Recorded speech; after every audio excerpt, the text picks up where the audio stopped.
ஆதியாகமம் 37ஆம் அதிகாரம் 7-9 வரைக்கும் வாசிக்கலாம். நாம் வயலில் அறுத்த அரிகளை கட்டிக்கொண்டிருந்தோம். அப்போது என்னுடைய அரிக்கட்டு நிமிர்ந்திருந்தது, உங்கள் அரிக்கட்டுகள் என் அரிக்கட்டை சுற்றி வணங்கி நின்றது என்றான். அப்போது அவன் சகோதரன் அவனை பார்த்து, நீ எங்கள் மேல் துரைத்தனம் பண்ணுவாயோ, நீ எங்களை ஆளப் போகிறாயோ என்று சொல்லி அவனை அவன் சொப்பனங்களின் நிமித்தமும் அவன் வார்த்தைகளின் நிமித்தமும் இன்னும் அதிகமாய் பகைத்தார்கள். அவன் வேறொரு சொப்பனம் கண்டு தன் சகோதரரை நோக்கி, நான் இன்னும் ஒரு சொப்பனத்தை கண்டேன், சூரியனும் சந்திரனும் 11 நட்சத்திரங்களும் என்னை வணங்கினது என்றான். சரி, யோசேப்பு கண்ட சொப்பனத்தை இந்த வசனத்தில் நான் வாசிக்கிறேன். கர்த்தருடைய கிருபையினாலே 3 பிரசங்கம் பண்ணியிருக்கிறேன். இன்றைக்கி 4வது பிரசங்கம். இன்னும் ஒரு பிரசங்கத்தோடு முடித்து விடலாம் என்று யோசித்திருக்கிறேன். 4 பிரசங்கத்தோடு முடிக்கணும்னு நினச்சேன். ஆனாலும் இன்னொரு பிரசங்கம் இருக்கிறது. கர்த்தர் சித்தமானால் அடுத்த ஞாயிற்றுக்கிழமை காலையில் அந்த பிரசங்கமானது செய்து யோசேப்பினுடைய வாழ்க்கையானது முடிவடையும். இன்றைக்கு யோசேப்பு சகோதரர்களுக்கு தன்னை வெளிப்படுத்துவது என்ற தலைப்பிலே செய்தியை கொடுக்கிறேன். Joseph revealing to his brother. Joseph revealing himself to his brother. யோசேப்பு தன்னை சகோதரர்களுக்கு வெளிப்படுத்துவது. யோசேப்பு சொப்பனம் கண்டார். அந்த சொப்பனம் எப்படி நிறைவேறினது என்பதை நாம் இப்பொழுது தியானிக்க போகிறோம்.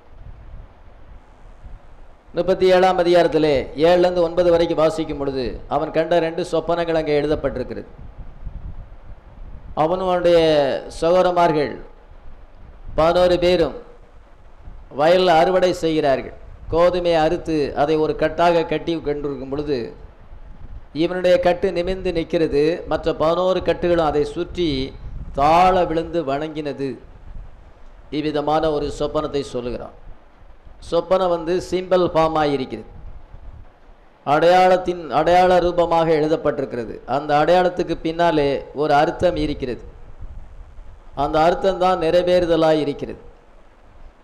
இப்பொழுது அடையாளத்திலே அவனுடைய வாழ்க்கை குறித்து சொப்பனம் கண்டிருக்கிறான். அவனுடைய சகோதரர்களும் அதில் இன்க்ளூடிங் ஆகியிருக்கிறார்கள். ஒரு நாளிலே அவன் நிமிர்ந்து நிற்பான். இது அவனுடைய சகோதரமார்கள் அவனை வணங்குவார்கள் என்று அதனுடைய அர்த்தம் லேசாக புரிகிறது. அவனுடைய சகோதரமார்களுக்கு அது புரிந்து விட்டது. அதனால் அவனை மிகவும் அங்கே பகைத்தார்கள். நீ எங்கள் மேல் ஆளுகை செய்வாயோ, எங்கள் மேல் துரைப்பணம் பண்ணுவாயோ, உன் சொப்பனை எப்படி நிறைவேறுது என்று பார்ப்போம் என்று சொல்லி அவனை சொப்பனக்காரன் என்று சொல்லி பரியாசம் செய்தார்கள். அதன் பின்பு ஆண்டவர் இன்னொரு சொப்பனத்தை கொடுக்கிறார். அதே அர்த்தத்தில் இன்னொரு சொப்பனம் கொடுக்கிறார். 9ஆம் வசனத்திலே அவன் வேறொரு சொப்பனம் கண்டான். நான் ஒரு சொப்பனத்தை கண்டேன், சூரியனும் சந்திரனும் 11 நட்சத்திரங்களும் என்னை வணங்கினது. அவன் சூரியனை பார்க்கிறான், சந்திரனை பார்க்கிறான், 12 ஸ்டார் 12 நட்சத்திரங்களை பார்க்கிறான். அவனுடைய ஸ்டார் அங்கே ஒன்று இருக்கிறது. அந்த ஸ்டாரை சுற்றி இந்த 11 நட்சத்திரங்களும் சூரியனும் என்னை வணங்கினது என்று சொல்லுகிறான். எல்லாமே அவனை வர்ஷிப் பண்ணுகிறது. 2 சொப்பனங்களும் ஒரே அர்த்தத்தை உடையதாக இருக்கிறது. இவ்விதமான சொப்பனத்தை கண்டனாலே அவனுடைய தாப்பனாரும் கூட கொஞ்சம் அவன் மேலே கொஞ்சம் கடிந்து கொண்டார். நானும் உன்னுடைய தாயும் உன்னை வணங்குவோமா? ஆனாலும் அந்த ஜோசப் பொய் சொல்ல மாட்டான். கர்த்தர் அவனுக்கு ஒரு சொப்பனத்தை காண்பித்திருக்கிறார். அவன் ஆவிக்குரியவனாக இருக்கிறான். ஆனால் தான் நான் அவனுக்கு பல வண்ணமான அங்கேயே கொடுத்திருக்கிறேன். கர்த்தர் அவன் வாழ்க்கையிலே ஏதோ விசேஷித்த காரியத்தை செய்ய போகிறார். அவனை நல்ல ஸ்தானத்துக்கு உயர்த்த போகிறார். அதனால் நம்ம எதையும் சொல்லக்கூடாதுன்னு சொல்லி மனசுக்குள்ளே வைத்து கொண்டார் என்று பைபிளை நான் வாசிக்கிறேன். இவ்விதமாக சொப்பனங்கள் அவன் கண்டு இப்பொழுது 22 இயர்ஸ் ஆகிவிட்டது. 22 வருஷங்கள் ஆகிவிட்டது. இப்பொழுது நம்ம 42ஆம் அதிகாரம், 43ஆம் அதிகாரம், 44, 45 கவனிக்கும் பொழுது அந்த யோசேப்பினுடைய சகோதரமார்கள் எவ்விதமாக வந்தார்கள் என்று சொல்லப்பட்டிருக்கிறது. 42ஆம் அதிகாரத்திலே அவர்கள் முதல் முறையாக வருகிறார்கள். அதன் பின்பு 43ஆம் அதிகாரத்திலே 44ஆம் அதிகாரத்திலே நம்ம பார்க்கும் பொழுது 2ஆம் முறை வருகிறார்கள். 45ஆம் அதிகாரத்திலே யோசேப்பு தன்னை சகோதரர்களுக்கு வெளிப்படுத்துகிறான். அதை தான் நம்ம 11 வசனங்கள் வாசித்தோம். எப்படி யோசேப்பு தன்னை சகோதரர்களுக்கு வெளிப்படுத்தினான் என்று. சொப்பனம் கண்டு இப்பொழுது 22 இயர்ஸ் ஆகிவிட்டது. எப்படி கணக்கு போட்டேன் என்றால், யோசேப்பு 17 வயசாக இருக்கும் பொழுது சொப்பனம் காண்கிறான். அதன் பின்பு பார்வோனுக்கு முன்பாக நிற்கும் பொழுது 30 வயசு. 30 வயசு என்றால் அதில் 13 வருஷம் இருக்குது. 17 13 கூட்டினா 30. அங்கே 13 வருஷத்துக்கு பின்பு சொப்பனத்தினுடைய ஒரு பகுதி நிறைவேறுகிறது. Partial fulfilment of the dream. அவனுடைய சொப்பனத்திலே முழுசு நிறைவேறல, ஒரு பகுதி நிறைவேறுகிறது. எப்பொழுது நிறைவேறுகிறது? 13 வருஷத்துக்கு பின்பு ஒரு பகுதி நிறைவேறுகிறது. ஆனால் அதனுடைய 2வது பகுதி இன்னும் நிறைவேறலை. அந்த 2வது பகுதி நிறைவேறுவதற்கு எத்தனை வருஷம் ஆயிட்டது என்றால் அங்கே 9 வருஷங்கள் ஆனது. ஏனென்றால் செழிப்புள்ள வருஷங்கள் 7 வருஷம். அப்பொழுது சகோதரமார்கள் வரல. 30லிருந்து 37 வயசு வரைக்கும் செழிப்புள்ள வருஷம். யோசேப்பு அவன் வந்து எகிப்து தேசத்தின் மேல் அதிகாரியாக இருக்கிறான். இதை தானியங்களெல்லாம் சேர்த்து வைக்கிறான். அதன் பின்பு பஞ்சமான வருஷங்கள் வருகிறது. பார்வோனுடைய சொப்பனை நிறைவேறுகிறது, பஞ்சமான வருஷங்கள் வருகிறது. அப்ப வரும் பொழுது 2 வருஷம் அங்கே பஞ்சம் தோன்றி 2 வருஷத்துக்கு பின்பு தான் அவனுடைய சகோதரமார்கள் வருகிறார்கள். அதனால 7 2 9 13 9 22 22 வருஷத்துக்கு பின்பு அவள் வருகிறார்கள். 45ஆம் அதிகாரம் 6ஆம் வசனத்தை வாசிக்கலாம். தேசத்தில் இப்பொழுது 2 வருஷமாக பஞ்சம் உண்டாயிருக்கிறது, இன்னும் 5 வருஷம் உழவும் அறுப்பும் இல்லாமல். இதோ தேசத்திலே 2 வருஷம் பஞ்சம் உண்டாயிருக்குது, இன்னும் 5 வருஷம் இருக்குது. அதனால 30 வயசுல அவனுக்கு வந்து அது பார்வோனுக்கு முன்பா நிற்கிறான். அதுல இருந்து 7 வருஷம் செழிப்பான வருஷம், அதுக்கு பிறகு பஞ்சம் 2 வருஷம். அந்த 2வது வருஷத்துல தான் வர்றாங்க. 2 வருஷம் முடிஞ்ச பிறகுதான் வர்றாங்க. அதனால 22 இயர்ஸ் ஒரு சொப்பனா முழுசுமா நிறைவேறுவதற்கு 22 வருஷங்கள் ஆனது. ஆனாலும் கர்த்தர் காண்பித்தது it's a word of God, word for the age. It must be fulfilled. இது அது கண்டிப்பாக நிறைவேற வேண்டும். சொப்பனத்தை கொடுத்த அதே கர்த்தரே அதை நிறைவேற்றுகிறார். அல்லேலூயா. கர்த்தர் நமக்கு ஒரு சொப்பனம் தருவார் என்றால் அவரே அதை நிறைவேற்றுவார். நமக்கு ஒரு விஷன் தருவார் என்றால் அந்த விஷன் நம்மால வந்ததல்ல, கர்த்தரால வந்தது. ஆமென். நம்ம எல்லாருக்கும் விஷன் இருக்கிறது. எத்தனை பேர் விசுவாசிக்கிறோம்? விஷன் என்றால் நம்ம ஏதாவது காணணும் இல்லை, நான் எப்படியாலும் ராப்சர்ல பங்கு பெற வேண்டும் அப்படின்னு உங்களுக்கு ஒரு விஷன் இருக்கிறது. அந்த வாஞ்சையை யார் தந்தா? கர்த்தர் தந்தார். ஆமென். அதை கர்த்தரே நிறைவேற்றுவார். ஆமென். அநேகரால் அந்த விஷயம்ல நிலைச்சிருக்க முடியல. இதை கர்த்தர் அவங்களுக்கு கூட நிறைய பேர் பின்வாங்கி போயிட்டாங்க. இந்த வருஷத்துக்கு கூட ஞானஸ்நானம் எடுத்தவங்க சிலர் பின்வாங்கி இருக்கிறாங்க. பாதிக்கு பாதி பேர் பின்வாங்குறாங்க. கடைசி காலத்தில் ஸ்டாண்ட் பண்ண முடியல. வர நாட்களில் ஞானஸ்நானம் கொடுப்பதை நான் யோசித்து கொடுக்க வேண்டும் என்று நினைத்திருக்கிறேன். அதிக ஜாக்கிரதையுடன் ஞானஸ்நானம் கொடுக்க வேண்டும். யார் சொன்னாலும் உடனே நம்ப முடியாது. அவ்விதமான சூழலை இப்பொழுது கடைசி காலத்தில் உருவாகி இருக்கிறது. ஏன்னா ஸ்டாண்ட் பண்ண முடியல. அவங்க ஒரு தரிசனத்தோடு உண்மையிலே வந்தால் கர்த்தர் உண்மையிலே அவளுக்கு அந்த தரிசனத்தை கொடுப்பார் என்றால், நான் வந்து எலெக்டடா இருக்கிறேன், நான் மனவாட்டியின் ஒரு பாகமாக இருக்கிறேன், நான் ராப்சர்ல பங்கு பெறுவேன்னு ஆண்டவர் உண்மையிலே அந்த ஹார்ட்ல அந்த வெளிப்பாடு கொடுத்தார் என்றால் கர்த்தர் அதை நடத்துவார். ஹல்லேலூயா. அந்த விஷனை நிறைவேற்றுவார். யோசேப்புக்கு ஆண்டவர் விஷன் கொடுக்கிறார். அந்த விஷன் கொடுக்கும் பொழுது அவரே அதை நிறைவேற்றுவார். எத்தனை பேர் விசுவாசிக்கிறோம்? நம்மளா வந்து ஒரு எமோஷன்ல சொல்லும் பொழுது அது என்ன சொன்னா, இன்னைக்கு சொல்லிட்ட பிறகு நாளைக்கு பார்த்தா ஆளை காண மாட்டாங்க. அவங்களால அதுல நிலைச்சிருக்க முடியாது. அந்த அந்த ஹை ஸ்டாண்டர்ட்ல வர முடியாது. அந்த ஆபிக்குரியல் அந்த ஸ்டாண்டர்ட்ல வர முடியாது. அவங்களுக்கு கர்த்தரா அந்த விஷனை கொடுத்திருப்பார் என்றால், ஆண்டவரா அவங்களை எலெக்ட் பண்ணியிருப்பார் என்றால் அவங்க ஸ்டாண்ட் பண்ண முடியும். ஆமென். மனுஷங்க சொல்றது தான் நம்ம நம்புவோம். அவங்க அந்த நேரத்தில் எமோஷனலாக சொல்லும் பொழுது நாங்கள் சர்ச்சைக்கு வரணும், வார்த்தையை கேட்கணும், என்னால் வார்த்தையை கேட்காம இருக்க முடியலை, உடனே நம்ம அதை பிலீவ் பண்ணுறோம், அதை பாராட்டுவோம். அதன் மீது அவங்களுடைய கிரியைகள் என்ன என்றால் உண்மையிலே அவங்க ஹார்ட்லேருந்து சொல்லலை, அவங்க ஒரு எமோஷனலாக சொல்லியிருக்கிறாங்க, உணர்ச்சி வசப்பட்டு சொல்லியிருக்கிறாங்க, உண்மையில் ஒப்பு கொடுத்து சொல்லலைங்க. அவங்களுடைய கிரியைகள் வெளிப்படுது.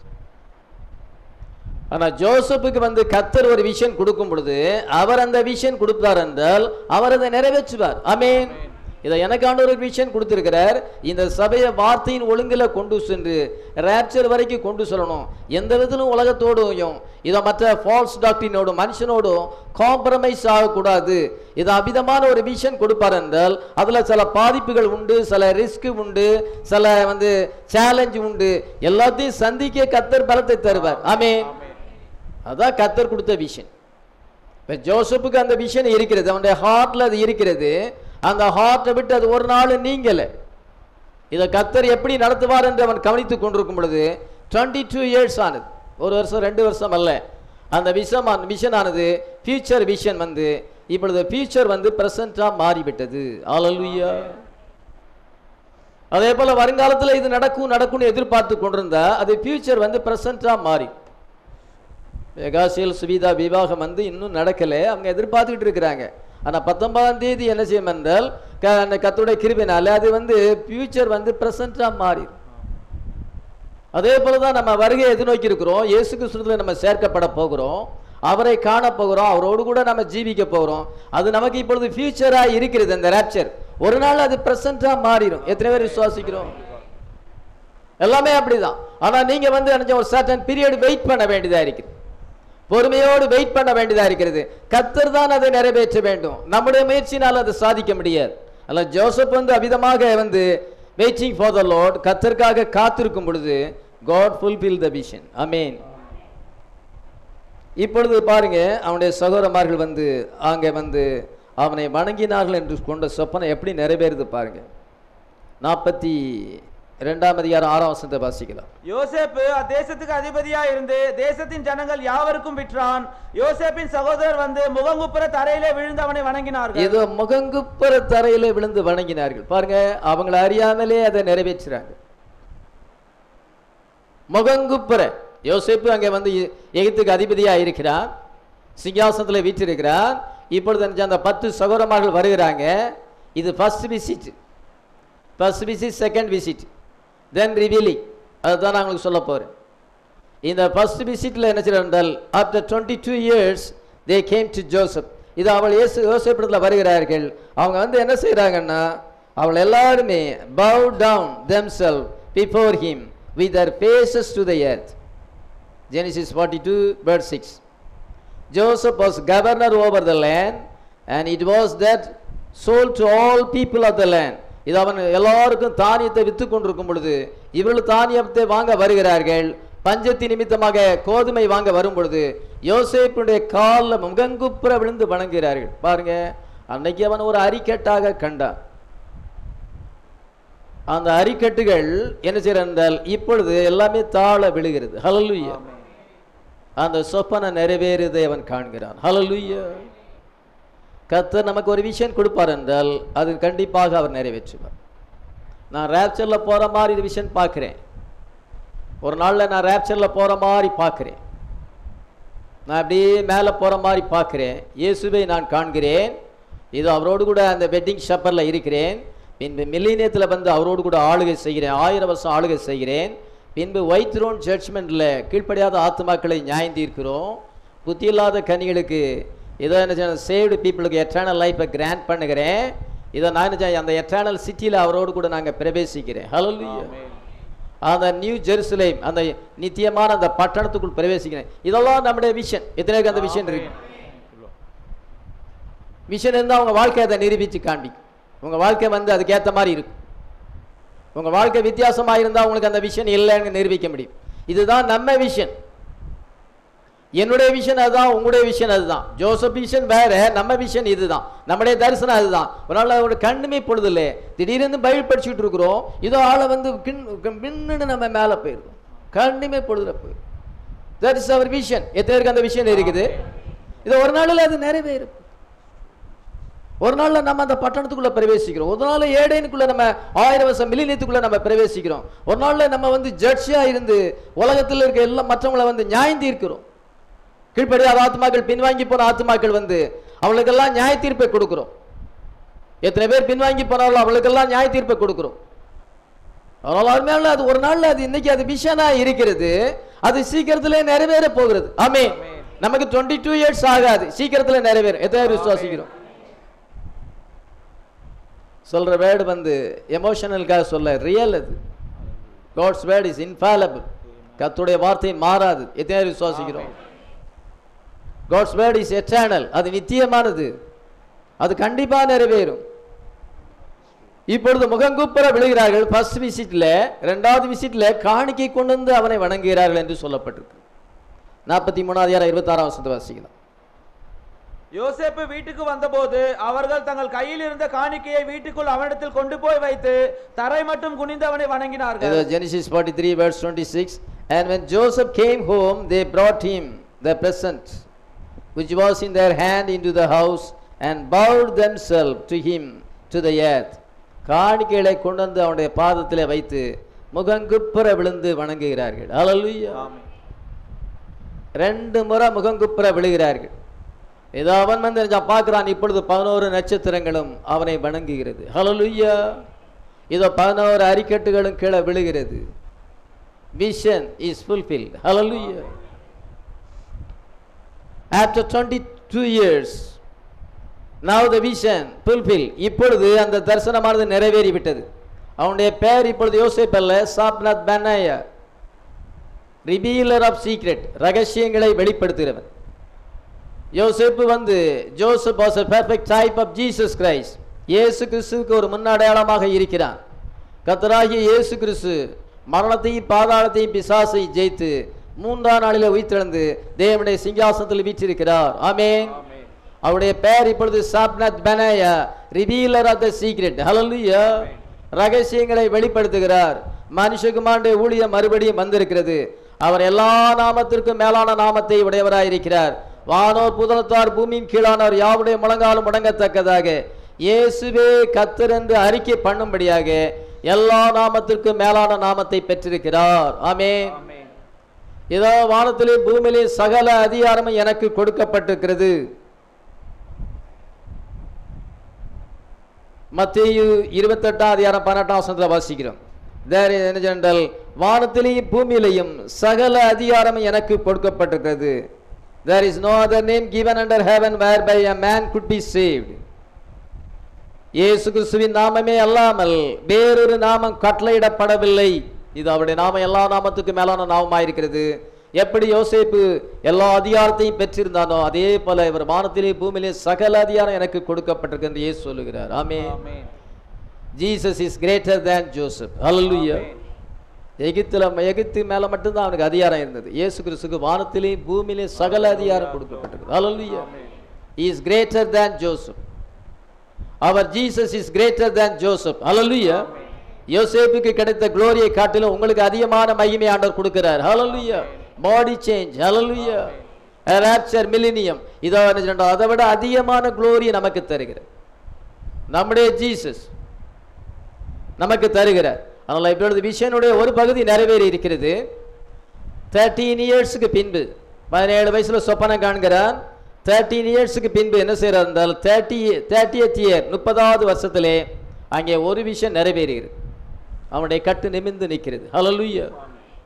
யோசேப்பு அந்த பார்வோனுடைய சொப்பனத்துக்கு அங்கே அர்த்தத்தை சொன்னனாலே, நீர் ஒரு விவேகமுள்ள மனுஷனை தெரிந்து கொண்டு ஒரு ஞானமுள்ள மனுஷனை தெரிந்து கொண்டு தேசத்தின் மேல் அவனை அதிபதியாக வைத்து எல்லாத்தையும் சேர்த்து தானியங்களெல்லாம் சேர்த்து வைத்தால் பஞ்ச காலத்திலே அதை டிஸ்ட்ரிபியூட் பண்ணும் பொழுது ஜனங்கள் வந்து சாக மாட்டார்கள், பிழைப்பார்கள் என்று சொல்லும் பொழுது அங்கே பார்வோன் என்னென்ன நினைக்கிறான் என்றால், உன்னை போல விவேகமுள்ள மனுஷன் யாருமே கிடையாது, உன்னை போல தேவனுடைய ஆவியை பெற்ற மனுஷன் யாருமே கிடையாது, உன்னையே அந்த ஸ்தானத்துக்கு நியமிக்கிறேன் என்று சொல்லி அவன் அங்கே சொன்னதை விட அதிகமாகவே அவன் வந்து எகிப்தின் மேல் அவனை அதிகாரியாக நியமித்தான். ஆமென். என்னுடைய குடும்பத்துக்கே நீதான் அதிகாரி. பார்வோனின் வீட்டுக்கு அதிகாரியாக மாற்றினார். பார்வோனுக்கு அவனை தகப்பனாக மாற்றினார். பாருங்க, பார்வோனின் குடும்பத்துக்கு பார்வோனுக்கு தகப்பனாக மாற்றி தேசம் அனைத்துக்கும் அவனை அதிகாரியாக மாற்றி, உன்னுடைய உத்தரவில்லாமல் ஒருவன் கையை கால ஆட்டக்கூடாது சகல அதிகாரத்தை அவனுக்கு கொடுத்து, அவனுக்கு வந்து ராஜ வஸ்திரம் தரிப்பித்து பொற்சரபணி கொடுத்து மோதிரத்தை அணிந்து தண்டனிட்டு பணியுங்கள் என்று அவ்விதமான ஆர்டர் கொடுக்கப்பட்டது. எவ்வளவு ஒரு மகிமையான ஸ்தானத்துக்கு உயர்த்தப்பட்டான். ஹல்லேலூயா. அதான் ஏஜ் ஆஃப் அடாப்ஷன். புத்திர சுவிகாரம் அவனுக்கு கொடுக்கப்பட்டது. இவர் என்ன சொல்லுகிறாரோ அதற்கு செவி கொடுங்கள், யோசேப்பு என்ன சொன்னானோ அதற்கு நீங்கள் கீழ்ப்படிய வேண்டும் என்று அவ்விதமான அதிகாரம் கொடுக்கப்பட்டது. ஆமென். 13 வருஷத்துக்கு பின்பு அது நிறைவேறினது. ஆனாலும் it's not the complete fulfilment of the vision. அது இன்னும் வந்து முற்றிலுமாக அந்த சொப்பனை நிறைவேறவில்லை. அது நிறைவேறதுக்கு இன்னும் 9 இயர்ஸ் அங்கே தேவைப்பட்டது. அதே போல நமக்கு ஆண்டவர் விஷன் தருகிற ஒரு பார்ஷியலா அது நிறைவேறுகிறது. எப்படி பார்ஷியலா நிறைவேறுதுன்னா, அதனுடைய நிறைவேறு என்னவென்றால் ஆண்டவர் நம்ம ராப்சருக்கு ஆயத்தப்படுத்துற அப்படின்னாலே நீங்க யோசித்து பார்க்கும் பொழுது முன்னால இருந்த மாதிரி நம்ம இல்லை. எத்தனை பேர் விசுவாசிக்கிறோம்? உங்களுடைய கிரியைகள் அதை காமிக்கும். நீங்க எப்படி நடந்துக்கிடுறீங்க, எப்படி ஆண்டவரை தேடுறீங்க, அது உங்களை காமிக்கும். முன்னால இருந்த மாதிரி நம்ம இப்ப இல்லை. நீங்களே உங்களை பார்க்கும் பொழுது உங்களுக்கு அந்த வித்தியாசத்தை காண முடியும். இதை முன்னால செய்தி கொடுத்த மாதிரி நான் இப்பொழுது செய்தி கொடுக்கல. ஏனென்றால் ஆண்டவர் இந்த சபையை ரேப்சருக்கு ஆயத்தப்படுத்துறார். என்ன ஆயத்தப்படுத்துறார்? ஹல்லேலூயா. அதனால ரெவலேஷன் வருது. அந்த ரெவலேஷன் வந்து என்ன செய்யறால் நமக்கு வர ஆண்டவர் அங்கே நம்மளை ஆயத்தப்படுத்தார். ரெவலேஷன் வரலன்னா நம்ம கீழே போறோம்னு அர்த்தம். அந்த சபையை ஆண்டவர் ரேப்சருக்கு ஆயத்தப்படுத்துகிறார். ஒவ்வொருத்தரையும் ஆயத்தப்படுத்துகிறார். நம்ம வந்து பார்ஷியல் ஃபுல்ஃபில்மெண்ட்டை பார்க்குறோம். ரெவலேஷன் வருது. ரெவலேஷனை நம்ம அண்டர்ஸ்டாண்ட் பண்ணுறோம். தேவனை குறித்த அறிவு நமக்கு இருக்கிறது. கர்த்தர் நம்முடைய வாழ்க்கையில டீல் பண்ணுகிறதை நம்ம காண்கிறோம். அவர் நம்முடைய ஜெபத்துக்கு பதில் கொடுக்கிறதை காண்கிறோம். சாத்தான் நமக்கு முன்பாக தோல்வி அடைகிறதை நம்ம காண்கிறோம். கர்த்தர் நம்மை ஆசீர்வதிக்கிறதை காண்கிறோம். ஆமென். ஆனாலும் கூட என்னன்னா இன்னும் ஃபுல்ஃபில்மெண்ட் இருக்கிறது. இன்னும் நிறைவேற வேண்டிய காரியங்கள் இருக்கிறது. அந்த விஷயம் வந்து பரிபூர்ணமாக நிறைவேற வேண்டும். அதில் ஒரு சின்ன ஒரு என்னென்றால் ஒரு போர்ஷன் கூட நிறைவேறாமல் இருக்கக்கூடாது. அக்யூரேட்டாக அது நிறைவேற வேண்டும். இப்பொழுது அதற்காக அவன் காத்து கொண்டே இருக்கிறான். கர்த்தர் என்ன ஒரு பகுதியை நிறைவேற்றினால் செகண்ட் போர்ஷனை அவர் நிறைவேற்ற வேண்டும். ஆமென். கண்டிப்பாக நிறைவேற்றுவார் என்று விசுவாசித்துக் கொண்டிருக்கிறான். இப்போ பிரணாமுடைய வாழ்க்கையிலே இது அவருடைய உதாரணத்தை சொல்லுகிறேன். அவனுடைய தாயார் மரித்து போனார்கள். எல்லா பிரன்ஹாம் மரித்து போனாங்க. தாய் ஒரு ஆவிக்குரிய சகோதரி. இதை பிரதர் பிரணாமை ரொம்ப நேசித்தாங்க. பிரதர் பிரணாம் தன் தாயாரை ரொம்ப அதிகமாக நேசித்தார். ஆனால் ஆண்டவர் என்ன சென்றால் அந்த சகோதரி மரித்து போனார்கள். ஆனால் அவர் அதிக கவலையோடு இருந்தார். ஆறுதல் இல்லாமல் இருந்தார். அவருக்கு ஆறுதலை கொடுக்கும்படியாக கர்த்தர் அவருக்கு ஒரு தரிசனம் கொடுக்கிறார். என்ன தரிசனம் கொடுக்கிறார் என்றால் மலைக்கு வேட்டைக்கு போகிறார். வேட்டைக்கு போகும் பொழுது அங்கே ஒரு மானை அவர் வீழ்த்துகிறார். அவர் கையில் 22.22 என்ற ரைஃபிள் இருக்கிறது. மிக சின்ன ரைஃபிள் தான். அவங்களுடைய மனைவி சேவ் பண்ண அந்த காசில் வாங்கியிருக்கிறார். அவங்களுடைய மனைவியினுடைய வாஞ்சையின்படி அந்த துப்பாக்கி அவர் கையில் இருக்கிறது. இப்பொழுது என்ன அந்த சிறிய துப்பாக்கி தான். அந்த துப்பாக்கியை கொண்டு ஒரு பெரிய மானை ஷூட் பண்ணுகிறார்.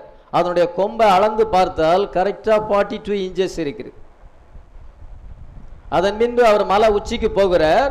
மலை உச்சிக்கு போகும் பொழுது 9 அடி உயரமான சில்வர் கிரிஸ்லி பேர் அந்த ஜெண்டல் வெள்ளி முனை கொம்புகளை உடையதான அந்த ஒரு பயங்கரமான ஒரு கரடி 9 அடி உயரமுள்ள ஒரு கரடி இது அவர் சீரிட்டு பாயும் பொழுது அவர் அதை ஷூட் பண்ண கரெக்டாக ஹார்ட்டில் ஷூட் பண்ணுகிறார். இது அது வந்து என்ன சுருண்டு விழுந்து விடுகிறது. இந்த விஷயம் அங்கே காண்பிக்கப்பட்டது. அவருடைய தாயாருடைய கவலையை மறப்பதற்கு ஆண்டவர் அவருக்கு ஒரு தரிசனத்தை கொடுத்தார். விதமாக என்ன சென்றால் 2 விலங்குகளை நீ ஷூட் பண்ணுகிறாய். வித்தியாசமான மிருகங்கள், மிக பெரிய மிருகங்கள் அப்படின்னு சொல்லி ஒரு நாளில் என்ன சென்றால் எட்பிஸ்கல் சபைக்கு அவர் போகிறார். அப்பொழுது அவர் வேட்டையாட சென்று அங்கே போகும் பொழுது எட்பிஸ்கல் அங்கே அழைக்கிறார். நீங்கள் வந்து என்ன செய்கிறால் கனடாவுக்கு வரலாம், இது அங்கே ஹண்டிங் ட்ரிப்பு அங்கே வரலாம் என்று சொல்லும் பொழுது அவர் அங்கே கொண்டு சில நண்பர்களோடு சென்று கொண்டிருக்கிறார். அவர் மலைக்கு வேட்டையாட போகும் பொழுது அந்த மானை பார்க்கிறார். அந்த கரிபோ அங்கே பார்க்கிறார். அந்த கலைமானை அவர் பார்க்கிறார். when he land he was with that garibo and that bear is that right. a greater than Solomon is here. சாலோமனை பார்க்கிலும் இங்கே பெரியவர் இருக்கிறார் என்ற செய்தியிலே பிரதர் பிரணாம் சொல்கிறார். God told me exactly what I was going to do, where I would go. நான் என்ன செய்ய வேண்டும் என்று கர்த்தர் சொன்னபடியே நடக்கிறது. நான் எங்கே போக வேண்டும்? a garibo I would get. நான் ஒரு அந்த மானை நான் பெறப்போகிறேன்.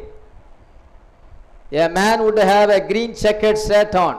ஒரு மனுஷன் வந்து கோடு போட்ட சட்டை போட்டு கட்டம் போட்ட சட்டை போட்டிருக்க வேண்டும்.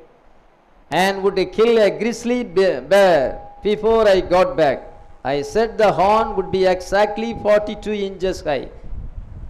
நான் ஒரு வெள்ளிமனை கொண்டதான அந்த கரடியை கொல்ல வேண்டும். அந்த மானுக்கு 42 இன்ச்சு நீளமான கொம்பு இருக்கும் என்று சொல்லுகிறார். ஏதோ அவர் சொன்னபடியே அது அங்கே முதலாவது மானை ஷூட் பண்ணுகிறார். ஒரு பகுதி நிறைவேறிவிட்டது, அடுத்தது நிறைவேறும். ஒரு பகுதி நிறைவேறினாலும் அடுத்தது கண்டிப்பாக கர்த்தர் நிறைவேற்றுவார். எத்தனை பேர் விசுவாசிக்கிறோம்? முதல்ல ஃபர்ஸ்ட் பார்ட் நிறைவேறி இருக்கா? நீங்க வார்த்தையில வந்து உண்மையா ஆவிக்குரிய பிரமா மாறி இருக்கீங்களா? அதான் ஃபர்ஸ்ட் பார்ட். அந்த ஃபர்ஸ்ட் பார்ட் வந்தா செகண்ட் பார்ட் ரேப்சர் கண்டிப்பா வரும். அதனால இப்பொழுது இவர் ஃபர்ஸ்ட் பார்ட் விஷனுடைய முதல் பகுதி மேல நீங்க கவனிக்க வேண்டிய காரியம் என்னவென்றால் முதலாவது அந்த ஃபர்ஸ்ட் பகுதி நிறைவேறுகிறது. பெண்ணாக ரொம்ப சந்தோஷம். தரிசனத்தில் காண்பித்தபடியே அந்த மானை அங்கே ஷூட் பண்ணும் பொழுது அந்த பெரிய மான் அங்கே இருக்கிறது. அந்த மலையில் அவ்வளோ பெரிய மான் இருந்ததில்லை. இது அங்கே பார்க்கும் பொழுது 42 இன்ச்சு நீளமான கொம்பு எவ்வளோ பெரிய கொம்பு பாருங்க, எவ்வளோ பெரிய மானா இருக்க வேண்டும். அதை சூட் பண்ணுகிறார். ஆக்சுவலாக நடந்து விட்டது. இப்பொழுது அவரோடு கூட அவருடைய வழிகாட்டி பட் என்ற ஒரு சகோதரன் இருக்கிறார். அவருடைய இதை என்றால் குடும்பத்து சகோதரனுக்கு தான் காக்கா வலிப்பு வந்து அந்த சட்டையை கலத்தி தீயில போடும் சொல்லும் பொழுது, இதை தீயில போடும் பொழுது காக்கா வலிப்பு போய்விட்டது. அந்த சகோதரன் அவருடைய அங்கே இருக்கிறார். அவர் என்ன சொன்னால் மானத்தை இப்பொழுது கரடியை பார்க்கும் பொழுது கரடி இல்லை, மலை உச்சிக்கு வந்தாய் விட்டது. ஆண்டவர் அவருடைய விசுவாசத்தை டெஸ்ட் பண்ணுகிறார். உடனே அது கிடைக்கல, கொஞ்சம் அவங்க காத்திருக்க வேண்டியதா இருந்தது. கத்தர் அவங்க டெஸ்ட் பண்ணுகிறார். உண்மையில அவருக்கு ஃபெய்த் இருக்குதா இல்லையா? ஒரு பகுதி நிறைவேறினா ரெண்டாவது பகுதி நிறைவேறும். அல்லேலூயா. மான கொடுத்தா கரடியும் கொடுத்தாகணும். அல்லேலூயா.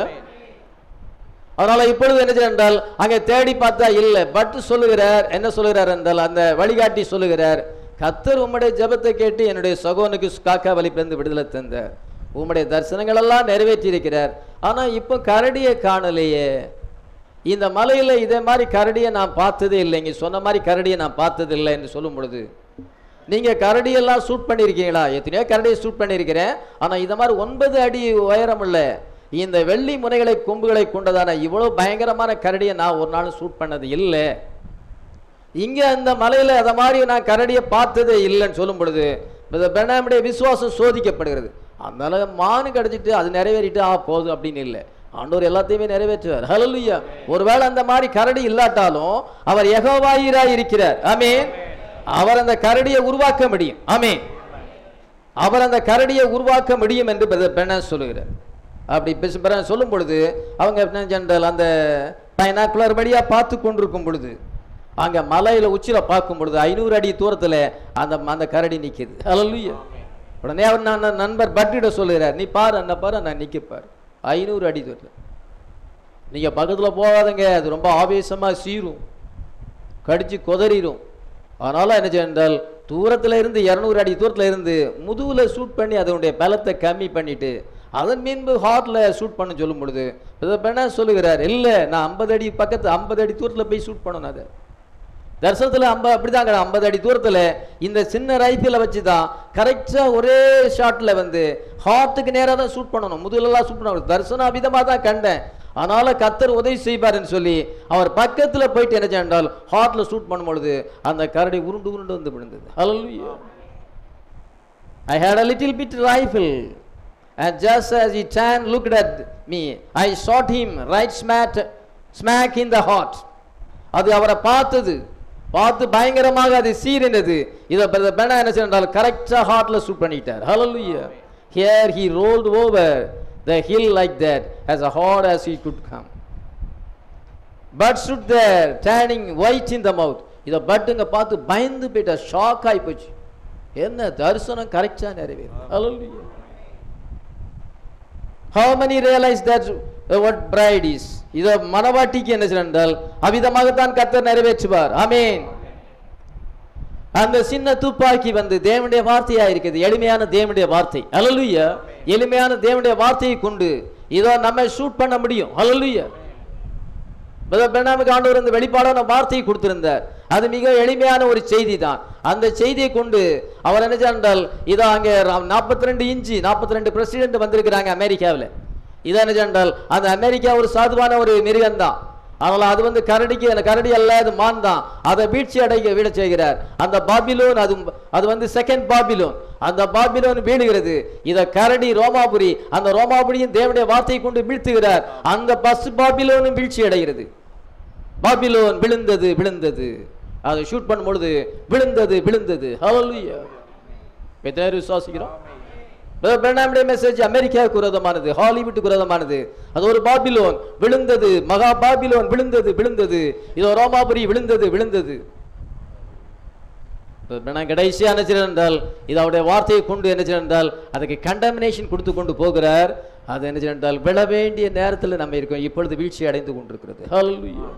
ஒரு பகுதி நிறைவேறினால் இது அடுத்த பகுதி நிறைவேறும். ரோமாபுரி விழுந்து போனால் இதோ அமெரிக்கா விழுந்து போகும். அமெரிக்கா விழுந்து போனால் ஃபர்ஸ்ட் பார்ட் நிறைவேறினால் செகண்ட் பார்ட் ரெண்டே ரஷ்யா வந்து அங்கே வீழ்ச்சி அடைய செய்கிறது. விதமாக தேவனுடைய வார்த்தை நமக்கு சொல்லி இருக்கிறார். ஆமென். அதனால ஒரு டெஸ்டிங் வந்தது. முதல் விஷயம் நிறைவேறிட்டு உடனே அடுத்தது நிறைவேறல.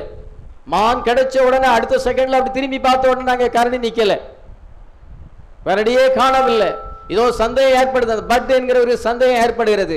ஒரு இந்த மலையில நான் எவ்வளவு காலமா இருக்கிறேன், கைடா இருக்கிறேன், இத மலையை வழிகாட்டியா இருக்கிறார், நான் அந்த மாதிரி பார்த்ததே இல்லை. இதை கத்தர் நீர் பார்க்கட்டாலும் கத்தர் அதை உண்டு பண்ணுவார். ஹல்லேலூயா. அவருடைய வார்த்தை அவிதமா இருக்கும் பொழுது, விஷன் இருக்கும் பொழுது, விஷன் நெவர் ஃபெயில். ஹல்லேலூயா. அது கண்டிப்பா நிறைவேறும். எல்லாரும் தேவனுடைய வார்த்தையை கொஞ்சம் தலையை நிமிர்ந்து கேளுங்க. தலையை கிளை போட்டா தூக்கம் வரும். பிசாசு உங்க மேல சவாரி செய்ய இடம் கொடுக்காதீங்க. கனநித்தையின் ஆவி உங்க மேல சவாரி செய்ய இடம் கொடுக்காதீங்க. போ பிசாசை என்று துரத்துங்க. அதனால பாருங்க என்ன சொல்றால், முதல் விஷயம் நிறைவேறி இருக்கு, இரண்டாவது விஷயம் நிறைவேறி இருக்கு. அது கொஞ்சம் டைம் ஆனது, விசுவாசமானது சோதிக்கப்பட்டது. அவிசுவாசமா அறிக்கை பண்ணல. கத்தர் இந்த கரிபவை கொடுத்தார் என்றால் அந்த சில்வர் டிப்டு என்ன ஹார்ன், அந்த வெள்ளி முனைகளை கொண்டதான கிரிஸ்லி பேர், அவர் அதை கண்டிப்பாக அவர் கொடுப்பார். ஹல்லேலூயா. 9 ஃபுட் கரெக்டா, அது 9 ஃபுட் 9 அடி உயரமானது.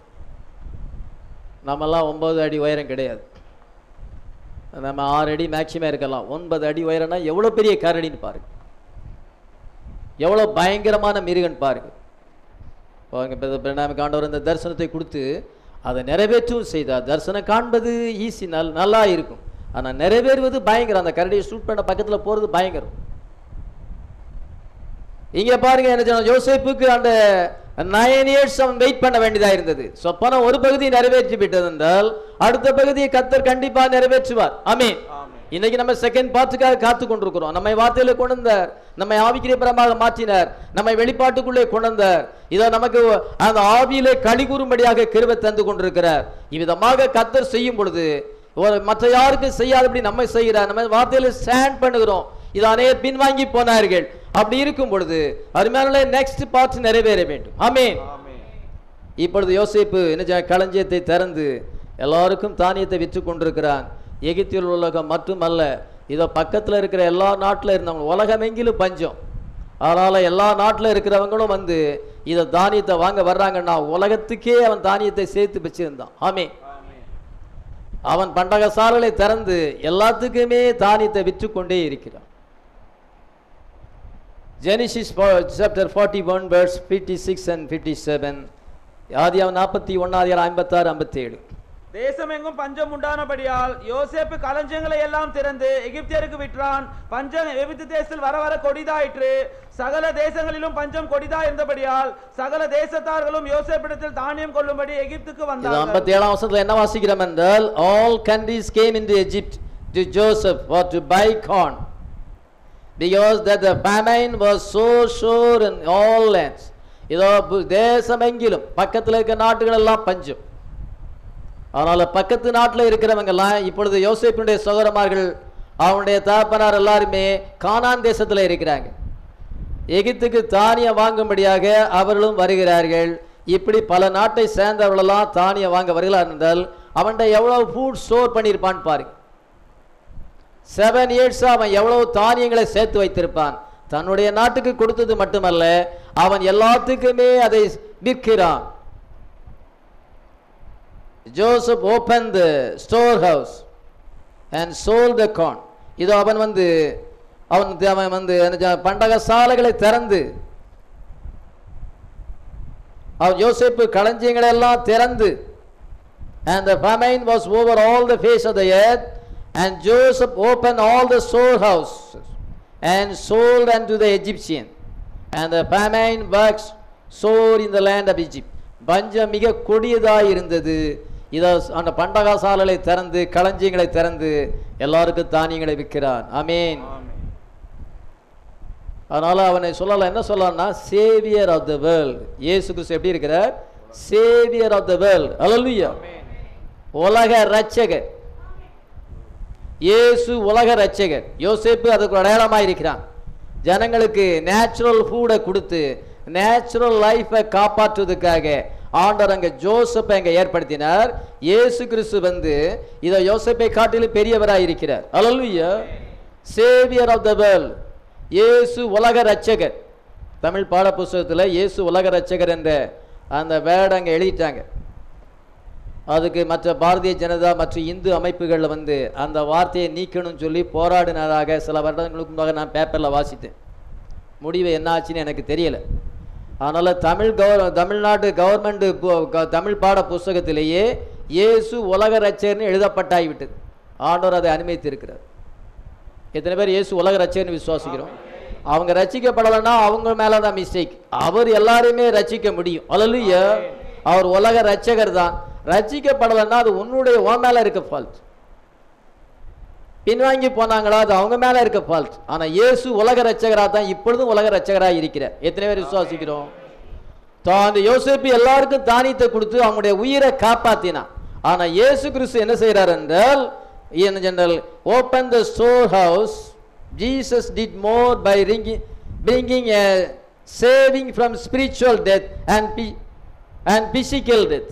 இது ஆவிக்குரிய மரணத்திலிருந்தும் சரீரபரமான மரணத்திலிருந்தும் நம்மை காப்பாற்றுவதற்காக அவர் ஸ்டோர் ஹவுஸை ஓபன் பண்ணி அவருடைய வேர்ட் என்ற அந்த தானியத்தை, அந்த சீடை இன்றைக்கு நமக்கு கொடுத்திருக்கிறார். ஹல்லேலூயா.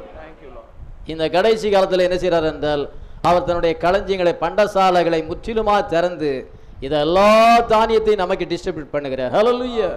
நீங்க பறந்து புசித்து பறந்து மேலே வாங்க, இது உங்களுடைய ஆத்துமாவுக்கு ஆகாரத்தை கொடுக்கிறேன் என்று சொல்லி இயேசு கிறிஸ்து இன்னைக்கு பண்டகசாலைகளை திறந்திருக்கிறார். ஆமென். இங்கே பார்க்கும் பொழுது என்ன செய்கிறார் என்றால், அவங்க வரும் பொழுது யோசேப்பு என்ன சொல்லுகிறான் என்றால், நீங்கள் சகோதரர்களை பார்த்து அறிந்து கொண்டான். எல்லாருமே விழுந்து கும்பிடுறாங்க.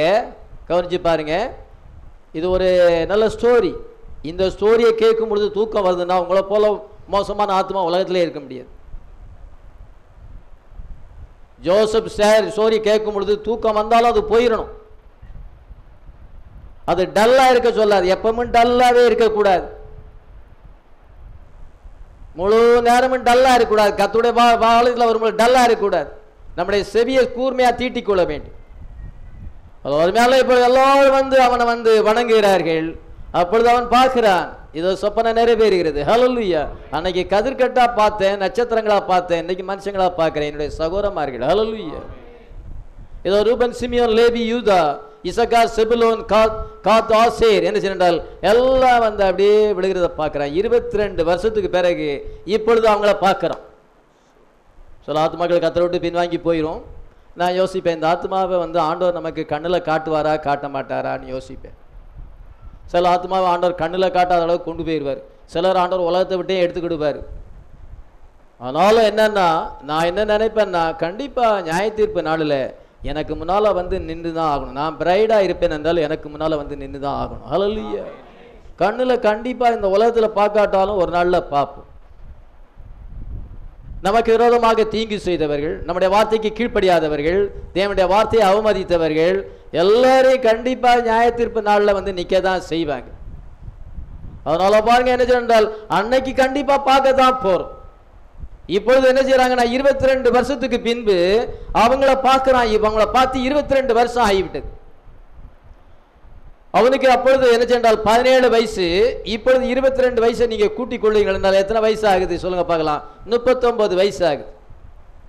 17 வயசுல பார்த்து அவனை இப்பொழுது 39 வயசுல அவங்களெல்லாம் பார்க்கும் பொழுது சகோதரமாக என்று அறிந்து கொண்டா, ஆனால் அவங்களால ரெக்கனைஸ் பண்ண முடியல.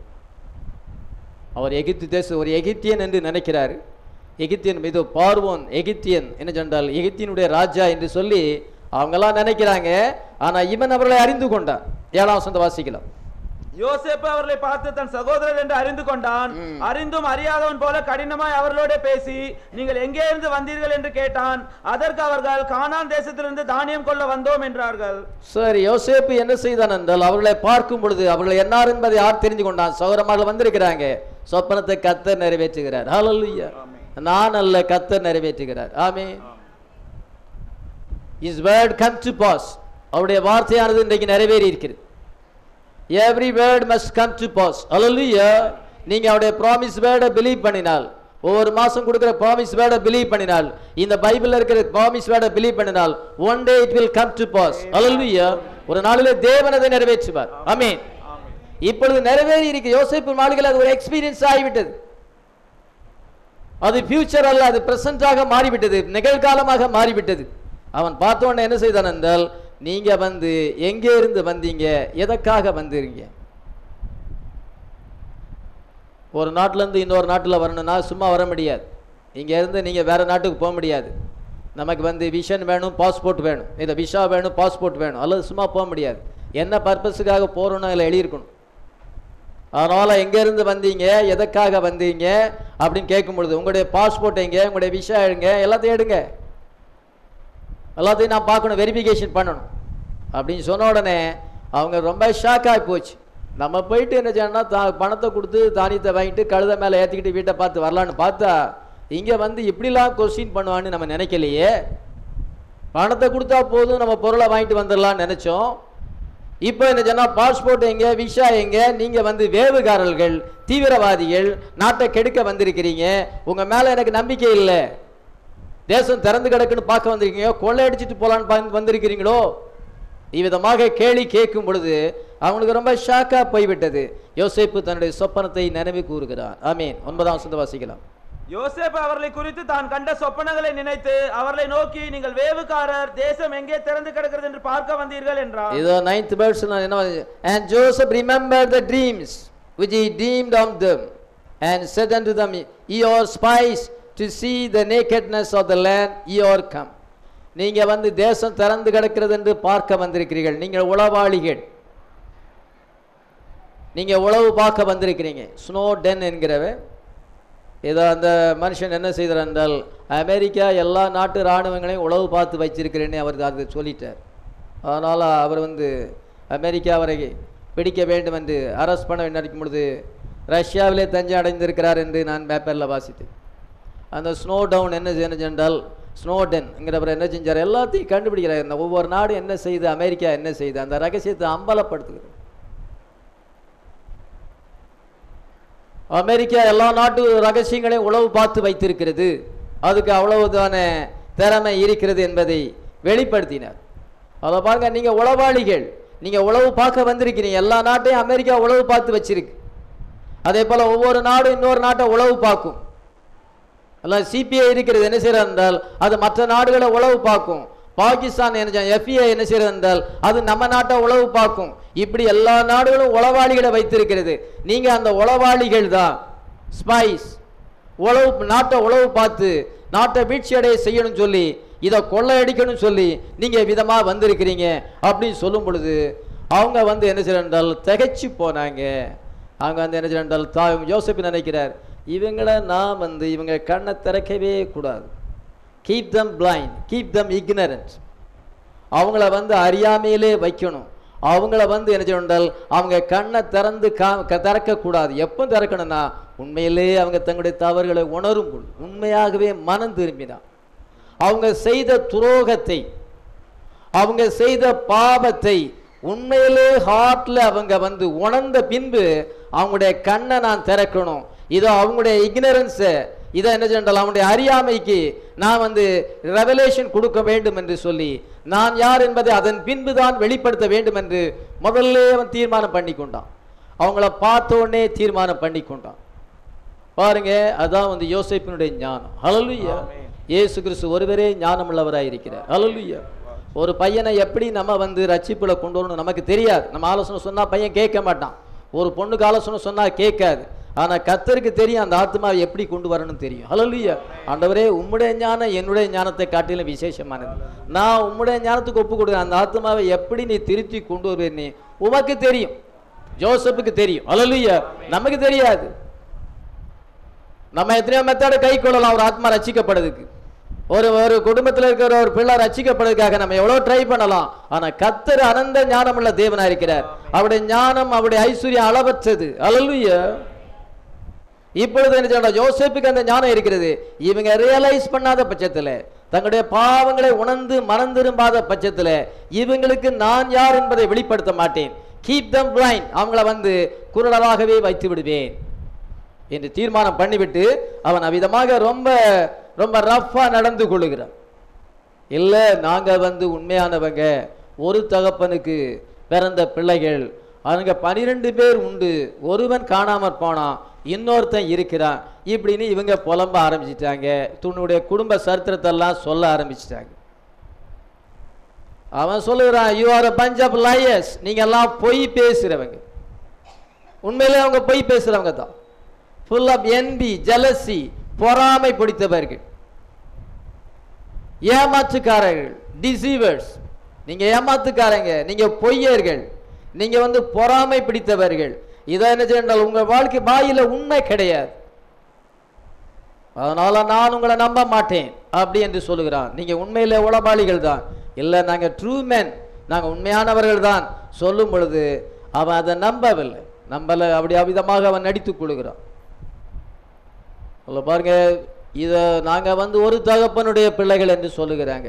நாங்க எல்லாருமே ப்ராஃபட்டை பிலீவ் பண்றோம், நாங்க எல்லாம் ப்ராஃபட்டை பிலீவ் பண்றோம், ரைட்டு தான்.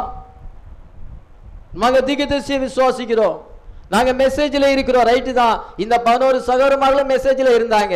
அவங்க அப்பா என்ன சென்றால் அவங்க அப்பா கிருபைக்கு அடையாளமா இருக்காரு, யாக்கோபு கிருபைக்கு அடையாளமா இருக்காரு. கிருபையானது பெர்ஃபெக்ஷனை கொண்டு வர வேண்டும்.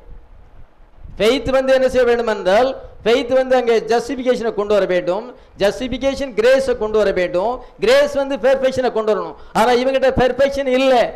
ஜோசப் தான் அந்த பெர்ஃபெக்ஷனா இருக்கிறான். ஹல்லேலூயா. ஒரு தகப்பனுக்கு பிறந்த பிள்ளைகள், எங்க அப்பா கிருபைக்கு அடையாளமா இருக்கிறார், கர்த்தருடைய தூதனோடு போராடினார். ஆனா பிள்ளைகள் வித்தியாசமா இருக்குது. பிள்ளைகள் bunch of lawyers, bunch of love. நீங்க பொய் பேசுகிற ஒரு கூட்டமா இருக்கிறீங்க. நீங்க எல்லாருமே பொய் பேசுறவங்க, ஏமாத்துக்காரங்க, நீங்க உளவாளிகள். நீங்க உங்களை நம்ப மாட்டேன்னு சொல்லும் பொழுது அவிதமாக கடினமாக நடந்து கொண்டா. இல்ல நாங்க ஒரு தகப்பனுடைய பிள்ளைகள் என்று சொல்லும் பொழுது இப்பொழுது அவன் அதை பிலீவ் பண்ற மாதிரி இல்லை. நான் நம்ப முடியாது. நீ வாயில எப்பவும் பொய் தான் வருது. சிலர் பொய்யே பேசினா உண்மையை சொன்னா கூட திருப்பி நம்ப முடியாது. அதுதான் பொய் பேசுறதை விடணும். உள்ளதை உள்ளதென்று இல்லதை இல்லதென்று சொல்லுங்கள், இதற்கு மிஞ்சினது தீமையினால உண்டாகும். ஒருத்தன் பொய்யே பேசுறான், அதுக்கு பிறகு அவன் உண்மையை சொன்னாலும் நம்ப முடியாது. இல்லை நான் உண்மையை தான் சொல்றேன், உண்மையை தான். வழக்கமா பொய் பேசி கேட்டு கேட்டு வாயில ஃபுல்லாவே பொய் தான், ஒரு நாளும் உண்மை கிடையாது. எப்படி நம்ம இனி உண்மை சொன்னா நம்புறது? உண்மையை சொன்னா கூட நம்ப முடியாது. இப்போ அவங்க உண்மையை தான் சொல்றாங்க, ஆனாலும் இவனால நம்ப முடியல. அதனால என்ன சொல்றான், நான் ரூபன் சொல்லுகிறான், உணர்வடைகிறாங்க. நம்ம அந்த இளைஞன் நம்மளை என்ன கொல்லாதங்க கொல்லாதங்க, இனி விட்டுருங்க விட்டுருங்க நம்மளை கெஞ்சினானே, அந்த நேரத்தில் நம்ம என்ன நினைச்சோம், அவனுக்கு இறக்கம் காமிக்கலையே, அதான் இப்போ நம்ம மேல அந்த பழி வந்துருக்கு. 22ஆம் வசனத்தை வாசிக்கலாம். அப்பொழுது ரூபன் அவர்களை பார்த்து, இளைஞனுக்கு விரோதமாக பாவம் செய்யாதுங்கள் என்று நான் உங்களுக்கு சொல்லவில்லையா? நீங்கள் கேளாமற் போனீர்கள். இப்பொழுது இதோ அவன் ரத்தப்பழி நம்மிடத்தில் வாங்கப்படுகிறது என்றான். இளைஞனுக்கு விரோதமா நீங்க அவனை கொல்லாதங்கன்னு நான் சொன்னல, அவனை ஒன்னும் செய்யாங்க சொன்னல, நீங்க கேட்க மாட்டேன்ட்டீங்க. நீங்க கேட்காம என்ன குழியில தூக்கி போட்டீங்க, பிறகு வித்துட்டீங்க. அந்த அந்த ரத்தப்பழியை இன்னைக்கு 22 வருஷத்துக்கு பிறகு நம்ம மேல கேட்கப்படுது. ஹல்லேலூயா. பாவத்துக்கு தண்டனைக்கு தப்பிக்க முடியாது. பாவம் உன்னை தொடர்ந்து பிடிக்கும். Sin shall find you out. பாவத்துக்கு தண்டனை உண்டு, பாவத்தின் சம்பளம் மரணம். அதனால பாருங்க என்ன சொன்னால் அந்த ரூபன் சொல்லுகிறான், இப்பொழுது அவங்களுடைய ஸ்லீப்பிங் கான்சியன்ஸ் இப்போ அவங்க அவேக்கன் ஆகிறாங்க. To awaken that sleeping conscience. இதோ அவன் இவ்வளவு நாள் அந்த தவறு செய்தாங்க, மனசாட்சி மழுங்கி போச்சு. அவங்க தவறு என்ன செஞ்சால் தவறாகவே இப்பொழுது தெரியல. ஆனா இப்பொழுது அந்த தவறு உணர்வு அடைய வேண்டிய நேரம் வந்தது. நம்ம இளைஞனை அவன் அண்ணா அண்ணா என்னை விட்டுருங்க, நீங்க எல்லாரும் என்னை கொல்லாதங்க, என்னை காப்பாத்துங்கன்னு எவ்வளோ சொன்னானே, நம்மளை கெஞ்சி கேட்டானே, அந்த நேரத்தில் நமக்கு ஈவிரக்கம் வரலையே, அவனை நம்ம வித்து போட்டோமே, இன்னைக்கு அவனுடைய இரத்த பழி நம்ம மேல வருது. அதே போல அருமையால சில பாவங்களை நம்ம நம்ம கவனிக்காம விட்டுருவோம். சிலர் சில சவுளை செஞ்சா உணர்வு அடைய மாட்டாங்க. இவ்வளோ பெரிய ஒரு தவறை செய்திருக்கிறோமே, இவ்வளோ பெரிய தவறுனால எவ்வளோ பாதிப்பு ஏற்பட்டிருக்கிறது, அதை ரியலைஸ் பண்ணக்கு சாத்தான் விட மாட்டான். அதுதான் பெரிய பாவம், இருதயம் கடினப்பட்டு போகுது. இப்போ ஆண்டவர் அவங்களை ரியலைஸ் பண்ணி உன்னுடைய அக்கௌண்ட்டை நீ கரெக்ட் பண்ணிக்க, உன்னுடைய அக்கௌண்ட்டை சரி பண்ண வேண்டிய நேரம் இது. உன்னுடைய பாவ கணக்கு இருக்கிறது, அந்த கணக்கை நீ முடிக்கணும். அந்த கணக்கை முடிக்கட்டா நீ பரலோகராஜ்யம் போக முடியாது. உன்னுடைய பாவ கணக்கை நீ முடிக்கணும். Call you to settle that account. Awaken their memory. அவங்களுடைய ஞாபகம் இப்பொழுது அங்க வருகிறது. இப்பொழுது என்ன சொன்னால் மனம் திரும்ப வேண்டிய சூழ்நிலை வருகிறது. ஆமென். They started to remember their sin. தங்களுடைய பாவத்தை நினைவு கூற ஆரம்பித்தார்கள். After 22 years. ஆமென். 22 வருஷத்துக்கு பிறகு இது என்ன சொன்னால் அந்த 22 வருஷத்துக்கு முன்பு he had to recognize them but they didn't know him. அவன் யோசேப்பு அவளை அறிந்து கொண்டான், ஆனால் அவர்களோ அவனை அறியவில்லை. இவ்விதமாக இப்பொழுது அவங்க வந்து அறிக்கை பண்ணுகிறாங்க, தங்களுடைய தவறுகளை அறிக்கை செய்கிறாங்க. அவனுக்கு யோசேப்பு அங்கே இருக்கிறான், சாப்நாத் பெனாயா அங்கே பேரில் இருக்கிறான். அது யோசேப்புன்னு தெரியாது, சாப்நாத் பெனாயா அங்கே இருக்கிறார். பார்வோன் அவனுக்கு சாப்நாத் பெனாயா அங்கே பேரை வச்சிருக்கிறான். சாப்நாத் பெனாயாருக்கு எபிரேய பாஷை தெரியாது, அவருக்கு ஒன்லி எகிப்திய லாங்குவேஜ் தான் தெரியும் அப்படின்னு இவங்க பேசுகிறாங்க. ஆனால் அவன் அதை கேட்டுக்கிட்டே இருக்கிறான். அவன் ஒரு எபிரேயன் என்பதை அவளுக்கு தெரியலை. அவன் எபிரேய பாஷையில் பேசுகிறாங்க. இளைஞனுக்கு விரோதமாக நம்ம தவறு செய்தோம்ல, அப்பொழுது நான் சொன்னேன் நீங்க கேட்கலல்ல அப்படின்னு சொல்லும் பொழுது யோசேப்பு அதை கேட்டுக்கிட்டு இருக்கிறான். ஹல்லேலூயா. அவனுக்கு இவங்க பாச தெரியாதுன்னு நினைச்சிட்டு இருக்கிறான். ஏனென்றால் அவன் பேர் சாப்நாத் பெனாயா, ஆனால் அவன் ஜோசப். ஹல்லேலூயா. இப்பொழுது பார்த்தா 3 நாள் காவலில் வச்சுட்டான். 3 நாள் அந்த 10 பேரையும் ஜெயிலில் போட்டுட்டான். பாருங்க எவ்வளோ கடினமாக நடத்துகிறான் பாருங்க. பாவிகளுக்கு நம்ம ஈவு இறக்கம் காமிக்க கூடாது. பாவிகளுக்கு ஈவு இறக்கம் காமிச்சா பாவத்தை உணர மாட்டாங்க. அதனால தான் அவன் ஈவு இறக்கம் காமிக்கலை. அவங்கள 3 நாள் காவலில் போட்டுட்டு அதுக்கு பிறகு வந்து சொல்லுகிறான், நான் தேவனுக்கு பயந்த மனுஷன், உங்கள் அம்மா அப்பா உங்கள் குடும்பத்தாரெல்லாம் என்ன நீங்கள் திரும்பி வருவீங்க கோதுமை கொண்டு வருவீங்க சாப்பிடலான்னு வயிறு பசியில் இருக்கிறாங்க. அதனால் ஒருத்தன் இங்கே இருக்கட்டும், நீங்கள் எல்லாருமே போங்க. நீங்கள் 9 பேர் போயிட்டு தானியத்தை கொடுத்துட்டு இது அதுக்கு பிறகு அந்த இளைய மகன் ஒருத்தன் இருக்கிறான்னு சொன்னீங்கல்ல, அந்த இளைய மகனை கூட்டிகிட்டு வந்தால் தான் நீங்கள் சொல்கிறது உண்மைன்னு எனக்கு தெரியும்.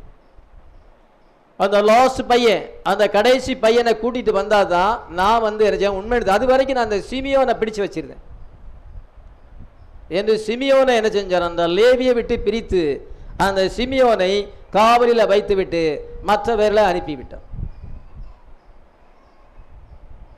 24 வசனத்தை வாசிக்கலாம். அவன் அவர்களை விட்டு அப்புறம் போய் அழுது திரும்ப அவரிடத்தில் வந்து அவர்களோட பேசி அவர்கள் சிமியோனை பிடித்து அவர்கள் கண்களுக்கு முன்பாக கட்டுவித்தான். ஏதோ சிமியோனை பிடித்து அவனை வந்து அவங்க கண்களுக்கு முன்பாக கட்டி விலங்கு போட்டு அவனை வந்து ஜெயிலில் அடைச்சி வச்சுட்டு நீங்கள் 9 பேர் போங்க, உங்கள் அம்மா அப்பாவுக்கு போயிட்டு சாப்பாடுலாம் கொடுங்க, குடும்பத்தாருக்கு எல்லாம் சாப்பாடு கொண்டு போங்க அப்படின்னு அனுப்பி, பைபிளில் என்ன வாசிக்கிறோம் என்றால் அவன் என்ன செஞ்சான்னா அவன் வந்து ஸ்டென்னாக இருக்கிறான், ரொம்ப ஸ்டென்னாக இருக்கிறான், ரொம்ப கடினமாக இருக்கிறான்.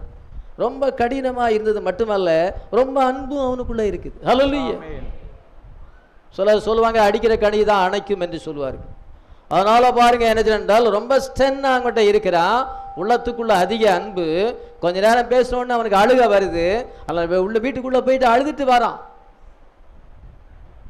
அவன் கடினமாக நடக்கணும்னு அவனுக்கு விருப்பம் இல்லை, ஆனால் அவங்க தங்களுடைய பாவத்தை உணரணுமே, அதுக்காக கடினமா இருந்துட்டு இப்ப அன்பு பொங்கி வழியுது, அழாம இருக்க முடியல, அழுதுட்டு வந்து என்ன செய்யறான் என்றால் அவங்களுக்கு வந்து அவங்க ரூபாயெல்லாம் அவங்க சாக்கிலே போட்டு அவங்க கொண்டு வந்த ரூபாயெல்லாம் சாக்கில போட்டு அவங்களுக்கு காசுக்கு தானியம் வைக்கல, இலவசமாவே கொடுக்கிறான். ஹல்லேலூயா.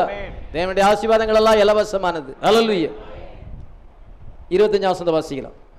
பின்பு அவர்கள் சாக்குகளை தானியத்தால் நிரப்பவும் அவர்கள் பணத்தை திரும்ப அவனவன் சாக்கிலே போடவும் வழிக்கு வேண்டிய ஆகாரத்தை கொடுக்கவும் யோசேப்பு கட்டளையிட்டான். இதோ பாருங்க, யாராயிலும் தானியம் வாங்க வந்தா போற வழிக்கு சாப்பாடு கொடுப்பாங்களா? சாப்பாடை கட்டி கொடுப்பாங்களா? நம்ம கடையில் போய் பொருள் வாங்க போயிருக்கிறோம், பொருள் வாங்க போனா ரேஷன் கடையில் போய் என்ன ஜென்ரல் நம்ம பொருள் வாங்க போனா நமக்கு சாப்பாடு தருவாங்களா? இங்க நம்ம காசை நமக்கிட்டே தந்துருவாங்களா? அந்த அரிசியை போட்ட சொல்ல சேர்த்து காசையும் போட்டுருவாங்களா? பில்லை தான் சேர்த்து போடுவான், அரிசியை சேர்த்து போட மாட்டான். இவன் என்ன செய்யறான்னா அவங்க கொண்ட பணத்தையும் அவங்க சாக்கிலே போட்டு ரூபாயும் போட்டு போற வழிக்கு சாப்பாடையும் கட்டி கொடுத்தானா. எப்படி பாருங்க, எவ்வளவு பெரிய அன்பு பாருங்க. ஹல்லேலூயா. அதான் ஜோசப்புடைய லவ் எவ்வளவு விசேஷமானது. அவங்களுடைய சகோதரருடைய மனசு எவ்வளவு கடினமான மனசு. இவனுக்கு பாருங்க கடினமா நடந்து கொள்ளுகிறான், அதே சமயத்தில் அன்பும் அவனுக்கு அதுக்கு மேலே இருக்குது. ஹல்லேலூயா. அதான் உண்மையான சோல். அவங்க அவனை கிக் பண்ணாங்க, அவனை உதைச்சி தள்ளுனாங்க, இதை அவனை பரியாசம் பண்ணாங்க, அவனை குழியில தூக்கி வீசினாங்க. அது மாத்திரமல்ல, இதை என்ன செய்தால் என்றால் அவனை வந்து இதை 20 வெள்ளிக்காசுக்கு விற்று போட்டாங்க. விற்று போட்டு என்றால் அந்த அவன் வந்து என்ன என்றால் அந்த காசை கொடுக்க சொல்ல 20 வெள்ளிக்காசு சரியா தந்து எண்ணி பார்க்குறாங்க. நம்ம யாராவது ரூபா தந்தா எண்ணி பார்ப்போம்ல, நம்ம யார்கிட்டயாவது ரூபா கொடுத்தா எண்ணி பார்த்துடுங்கன்னு சொல்லுவோம். ஏன் எண்ணி பார்க்குறேன்னா அவங்க மேலே நம்பிக்கை இருக்கும்பாங்க. நான் எண்ணாமல் பாக்கெட்டில் வச்சுட்டேன்பாங்க. திருப்பி என்ன செய்வாங்கன்னா 100 ரூபாய் குறையா இருக்கும்பாங்க. இதுக்காக தான் நம்ம எண்ணி பார்த்துக்கணுன்னு சொல்கிறோம். அதனால அவங்க துட்டால எண்ணி பார்த்துக்கிட்டாங்க. எண்ணி பாக்கெட்டில் போட்டுக்கிட்டான் யூதா. இது அதுக்கு பிறகு அந்த சின்ன பையனை என்ன செஞ்சால் அவனை வந்து பிடிச்சு அங்கே கொண்டு போக சொல்ல அந்த கேரவன்ஸ் அந்த ஒட்டகத்தில் ஏற்றி கொண்டு போகும்பொழுது இது கொஞ்சம் தூரம் பார்த்துக்கிட்டு இருக்கிறாங்க. பையனை வந்து என்ன அழுதுகிட்டு போகிறான், துக்க முகத்தோடு போகிறான். சின்ன பையன் 17 வயசு பையன். அவனை ஏற்றிட்டு போகும்பொழுது பெரியவங்கெல்லாம் அப்படியே பார்த்துக்கிட்டு இருக்கிறான். கொஞ்சமே நீ ஈவே இருக்க வரல. எவ்வளோ கடின இருதயம் பாருங்க, எவ்வளோ பண ஆசை பாருங்க. தன் சகோதரனை காசுக்கு விற்று போட்டு அந்த கேரவன்ஸ் அங்கே கொண்டு போறாங்க, அடிமையாக கொண்டு போறார்கள். அவனை விற்பதுக்காக கொண்டு போகும்பொழுது எல்லாரும் 10 பேரும் ஒன்று சேர்ந்தால் மொத்தமா உட்கார்ந்து பார்த்துக்கிட்டே இருக்கிறான். ஒருத்தனுக்காக ஈவி இறக்கம் வரல. தம்பியை விடுங்கன்னு சொல்லல, இன்னும் காசை வச்சுடுங்க, தம்பியை கூட்டுருங்க சொன்னா நான் சொல்லல. அவ்வளவு கடினம் தான். ஆனா இவனுக்கு எவ்வளவு அன்பு பாருங்க. அவங்க காசை பாக்கெட்லயே போட்டு இதை அவங்களுக்கு வலிக்கும் சாப்பாடை கொடுத்து இதை அவங்களை அனுப்புகிறான். ஹல்லேலூயா. அப்படி அங்கே போகிறாங்க. இதை போயிட்டு நினைச்சாங்க தாப்பநாட்டை சொல்கிறாங்க, இதே போல் நாங்கள் போனோம். அந்த அதிபதி வந்து பயங்கர கடினமான இருதயமாக இருக்கிறோம். அவ்வளோ ஸ்டென்னாக இருப்பான்னு நாங்கள் நினைக்கல. நாங்கள் போயிட்டு தானியத்தை வாங்கிட்டு வந்துடலாம் அப்படின்னு நினச்சா ரொம்ப கடினமாக இருக்கிறான் என்று அவங்க சொல்லுகிறாங்க. இதை எங்கிட்ட ரொம்ப கேடு, உங்கள் அப்பா உயிரோடு இருக்கிறாரா, உங்களுக்கு எத்தனை சகோதரமார்கள், இதெல்லாம் கேட்டாங்க. எல்லாத்தையும் ரொம்ப விசாரிக்கிறாரு. எங்களுக்கு இந்த மாதிரி சாப்பாடுலாம் கொடுத்து அனுப்பி இருக்கிறார். அவர் சகல அதிகாரமும் அவர்கிட்ட தான் இருக்கிறது.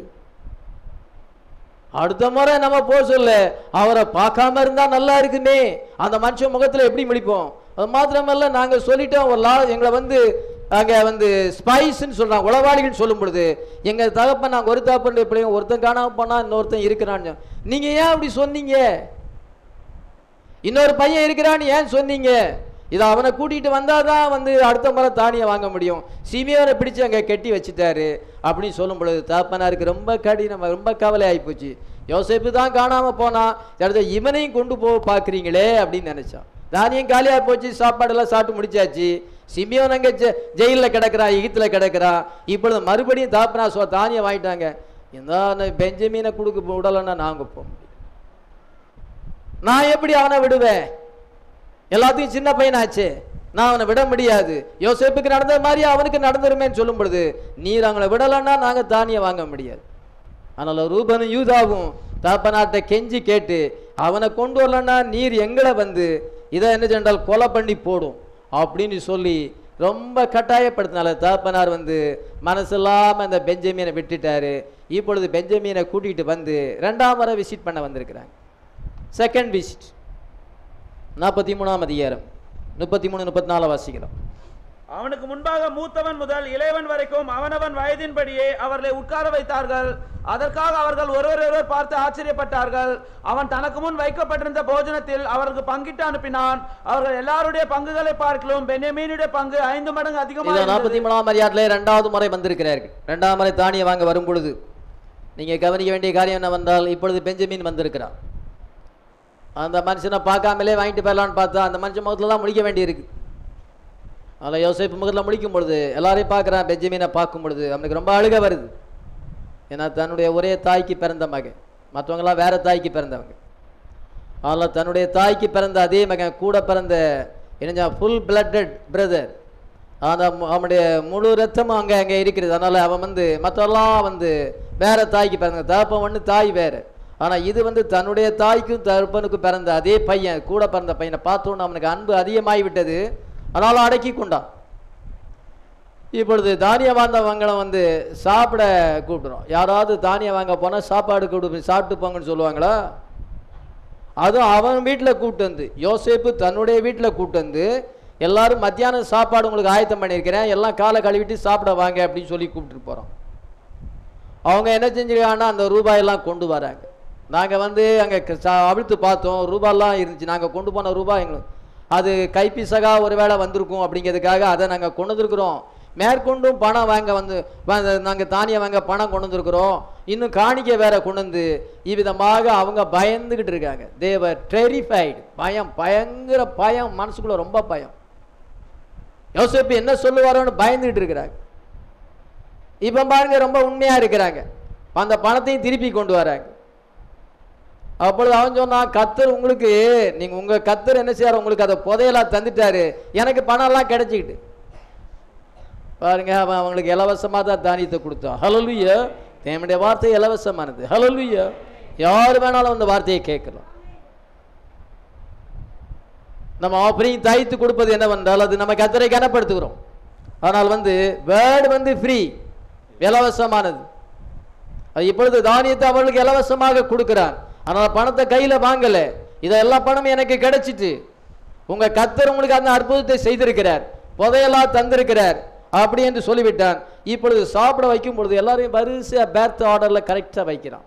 ரூபன், சிமியோன், லேவி, யூதா, இதை இசக்கார், செபுலோன், தான், நப்தலி, காத், ஆசேர் என்ன சொன்னால் அதெல்லாம் கடைசியில் பெஞ்சமீனை கொண்டு வைக்கிறான். இப்படி வரிசையா 11 பேரையும் வரிசையா வைக்கும் பொழுது அவங்க ஒருத்தர் பார்த்து ஆச்சரியப்படுறாங்க. இந்த மனுஷனுக்கு ரொம்ப டிசைன்மெண்ட் இருக்குது, வெளிப்பாடு இருக்கிறது, நம்மளை கரெக்டா வச்சிருக்கிறாரு. சிலவன் தம்பி மாதிரி தெரியலாம், சில அண்ணன் மாதிரி தெரியலாம். ஏன்னா அவங்கெல்லாம் அந்த கரெக்டா பேர்த் ஆர்டர் ஒருத்தருக்கு 6 மாசம் வித்தியாசம் இருக்கும். ஏன்னா என்ன சொன்னால் 4 மனைவிமார்களுக்கு அங்கே குழந்தை பிறந்திருக்கு. அதனால அவங்க அந்த கொஞ்சம் கொஞ்சம் தான் வித்தியாசம் இருக்கும். யாரு மூத்தவங்க யார் இளையவன் கண்டுபிடிக்க முடியாது. இவன் எல்லாத்தையுமே கரெக்டா வைக்கும் பொழுது அவங்க அதை பார்த்து ஆச்சரியப்பட்டார்கள். 33 வசனத்தை வாசிக்கலாம். அவனுக்கு முன்பாக மூத்தவன் முதல் இளையவன் வரைக்கும் அவனவன் வயதின்படியே அவர்களை உட்கார வைத்தார்கள். அதற்காக அவர்கள் ஒருவரை பார்த்து ஆச்சரியப்பட்டார்கள். இது ஒருவரை பார்த்து ஆச்சரியப்படுறாங்க. நம்முடைய பேர்த் ஆர்டர் இவருக்கு எப்படி தெரிஞ்சது? அவங்களுக்கு ரொம்ப ஆச்சரியமாய் போய்விட்டது. எப்படி இளையவன்ல இருந்து மூத்தவன்ல இருந்து இளையவன் வரைக்கும் வரிசையா சாப்பிடக்கு வரிசையா உட்கார வைக்கும் பொழுது அவங்க ஆச்சரியப்பட்டுப்பாங்க. Who is this man? He knows our birth order. How we set exactly the way we were born. நம்ம பிறந்தபடி கரெக்டா நம்ம டேட் ஆஃப் பர்த் இவருக்கு எப்படி தெரிஞ்சு? பாருங்க, 7 சபை காலங்கள். ஹல்லேலூயா. அதுக்கு ஒரு வருஷம் இருக்குது. ஹல்லேலூயா. இன்னைக்கு நம்ம ஒரு ஆர்டர்ல இருக்கிறோம். ஹல்லேலூயா. எபேசு, சிமினா, பெர்கமு, தியத்தீரா, சர்தை, பெலதெல்பியா ஆண்டவர் ஒரு ஆர்டர் வச்சிருக்கிறார். இன்னைக்கு நம்முடைய பேர்த் ஆர்டரை நம்ம தெரியல, நாம ரட்சிக்கப்பட முடியாது. நம்ம இன்னைக்கு பேர்த் ஆர்டர் அறிஞ்சிருக்கோம். நம்ம பேர்த் சோன் நமக்கு உண்டு. ஹல்லேலூயா. நம்ம பேர்த் ஆர்டர் நம்ம அறிஞ்சிருக்கிறோம். காலத்தையும் அது செய்தி அறியாவிட்டால் நம்ம ரட்சிக்கப்பட முடியாது. சாபனத்து மக்களுக்கு அது தெரியாது. ஆனா நம்ம நீ பேர்த் ஆர்டர் அறிந்திருக்கிறோம். யோசேப்பு அங்க ரிவீல் பண்ணுகிறான். உங்களுடைய பேர்த் ஆர்டர் படி அங்க வைக்கிறான். பேர்த் ஆர்டர் படி வச்சு என்ன செய்து அவங்களுக்கு சாப்பாடு கொடுத்து பிந்து என்ன செஞ்சிடான் என்றால் எல்லாரும் பணத்தையும் திருப்பி சாக்கில் போட்டுரு.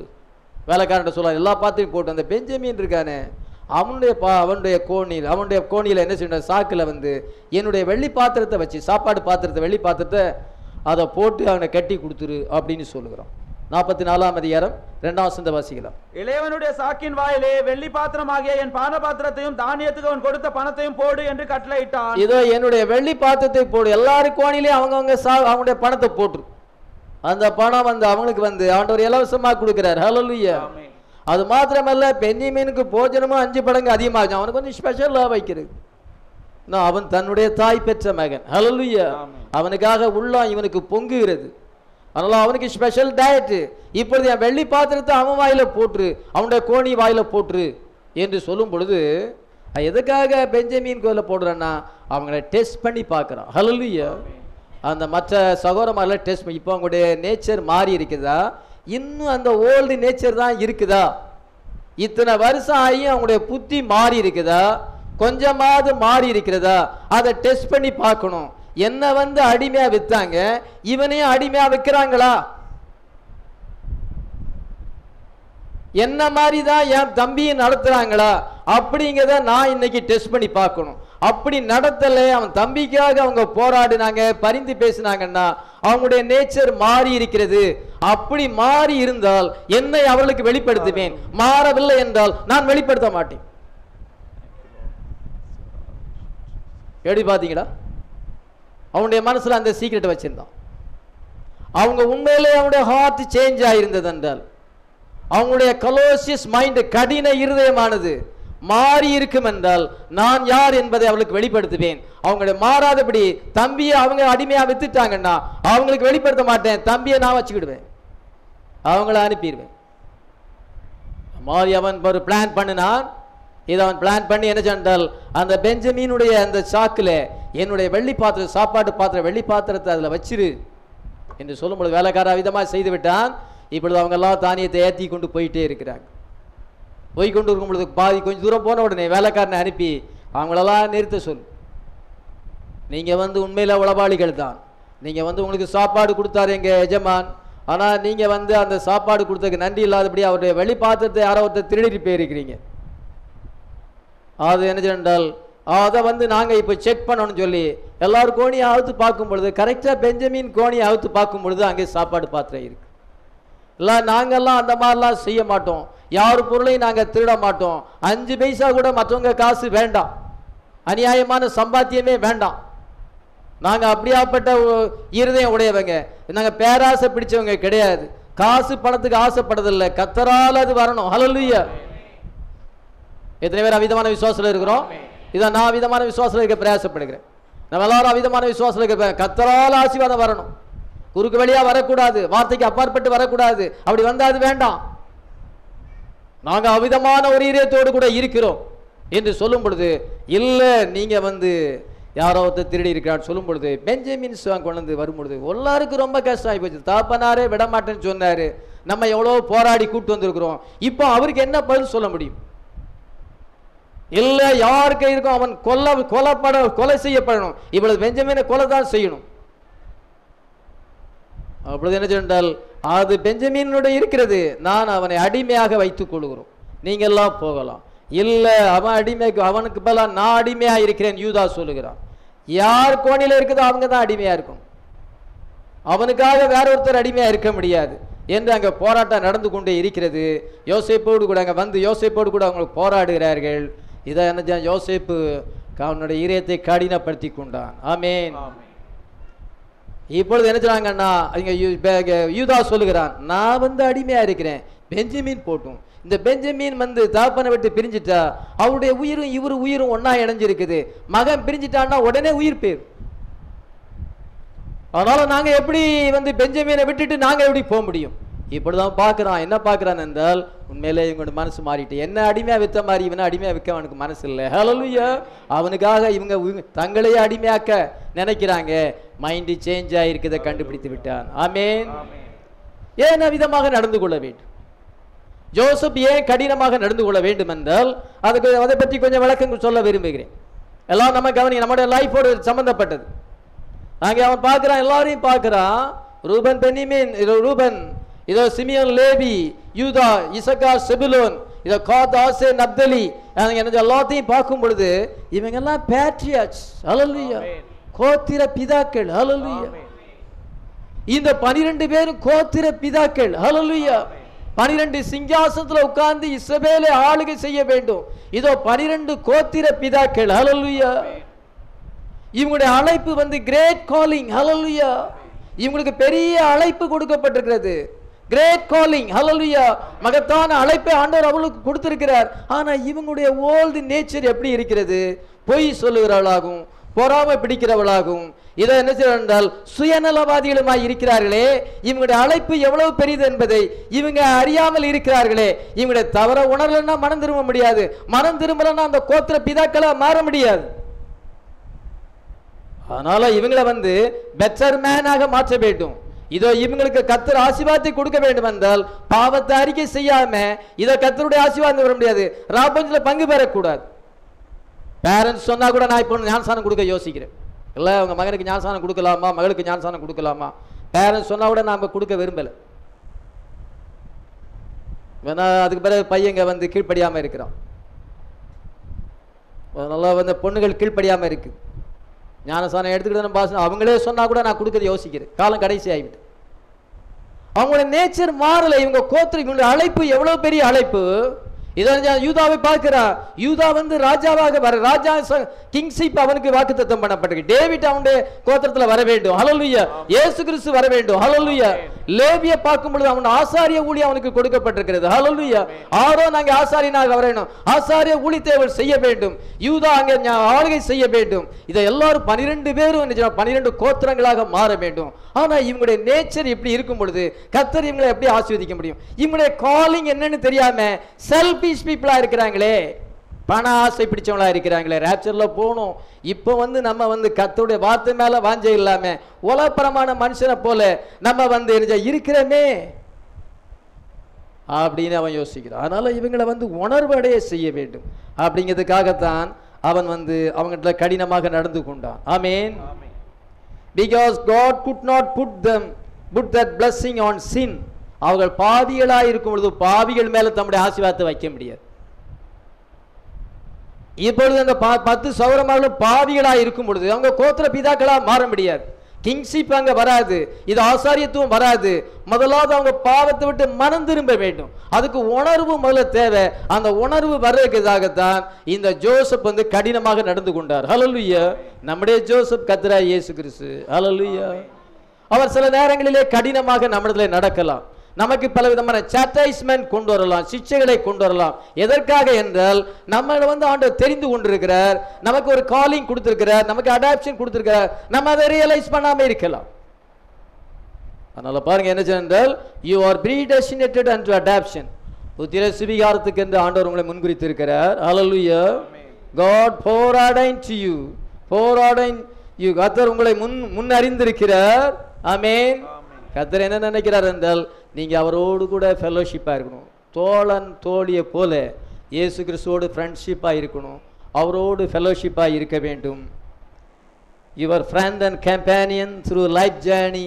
இந்த உலக வாழ்க்கையிலே இயேசுவுக்கு நம்ம நண்பர்களா இருக்க வேண்டும். எத்தனை பேர் அப்படி விரும்புகிறோம்? நம்ம விதமாக தேவன் நம்மை அழைத்திருக்கிறார். நம்மோடு கூட அவர் ஐக்கியப்பட்டு, நம்மோடு கூட உறவாடி, நம்மோடு கூட அவர் நம்மை வழி நடத்தும்படியாக இயேசு கிறிஸ்து விரும்பும் பொழுது நம்ம அந்த காலிங்கே நினைக்காதபடி செல்ஃபிஷ் சுயநலவாதிகளாக உலகப்பரமாக ஜீவித்தால், ஓல்டு நேச்சர் எல்லாம் உள்ள வச்சு கொண்டு இருந்தால் எப்படி கர்த்தர் அந்த பாவத்தின் மேல ஆசீர்வாதத்தை தர முடியும்? எப்படி அந்த ஆத்மாவை எடுத்துக்கொள்ளப்படுவதில் பங்கு பெற முடியும்? அவங்களுக்கு ராப்சரை கொண்டு எப்படி அவங்க தலை மேல கொண்டு வைக்க முடியும்? வைக்க முடியாது. பாவத்தின் மேல ஆண்டவர் ஆசீர்வாதத்தை வைக்க முடியாது. அந்த பாத்திரம் சுத்திகரிக்கப்பட வேண்டும். அதனால பாருங்க என்ன சொன்னால், அதனால தான் அவன் அவ்விதமாக கடினமாக நடந்து கொண்டான். when they pull the cup out of the boy's bag, அந்த பையனுடைய பெஞ்சமின் கோலிலிருந்து அந்த கப்பை எடுக்கும் பொழுது இது என்ன சொன்னால், அவங்க எல்லாருக்குமே ஷாக் ஆகி போய்விட்டது. எல்லாரும் பாவ உணர்வு அடைந்தார்கள். ஹல்லேலூயா. அந்த யோசேப்பை நம்ம விற்று போட்டோம், அவனுக்கு நாம் துரோகம் செய்தோம், அது இப்பொழுது நமக்கு வந்திருக்கிறது என்று இப்பொழுது பாவ உணர்வு அடைகிறார்கள். ஆமென்.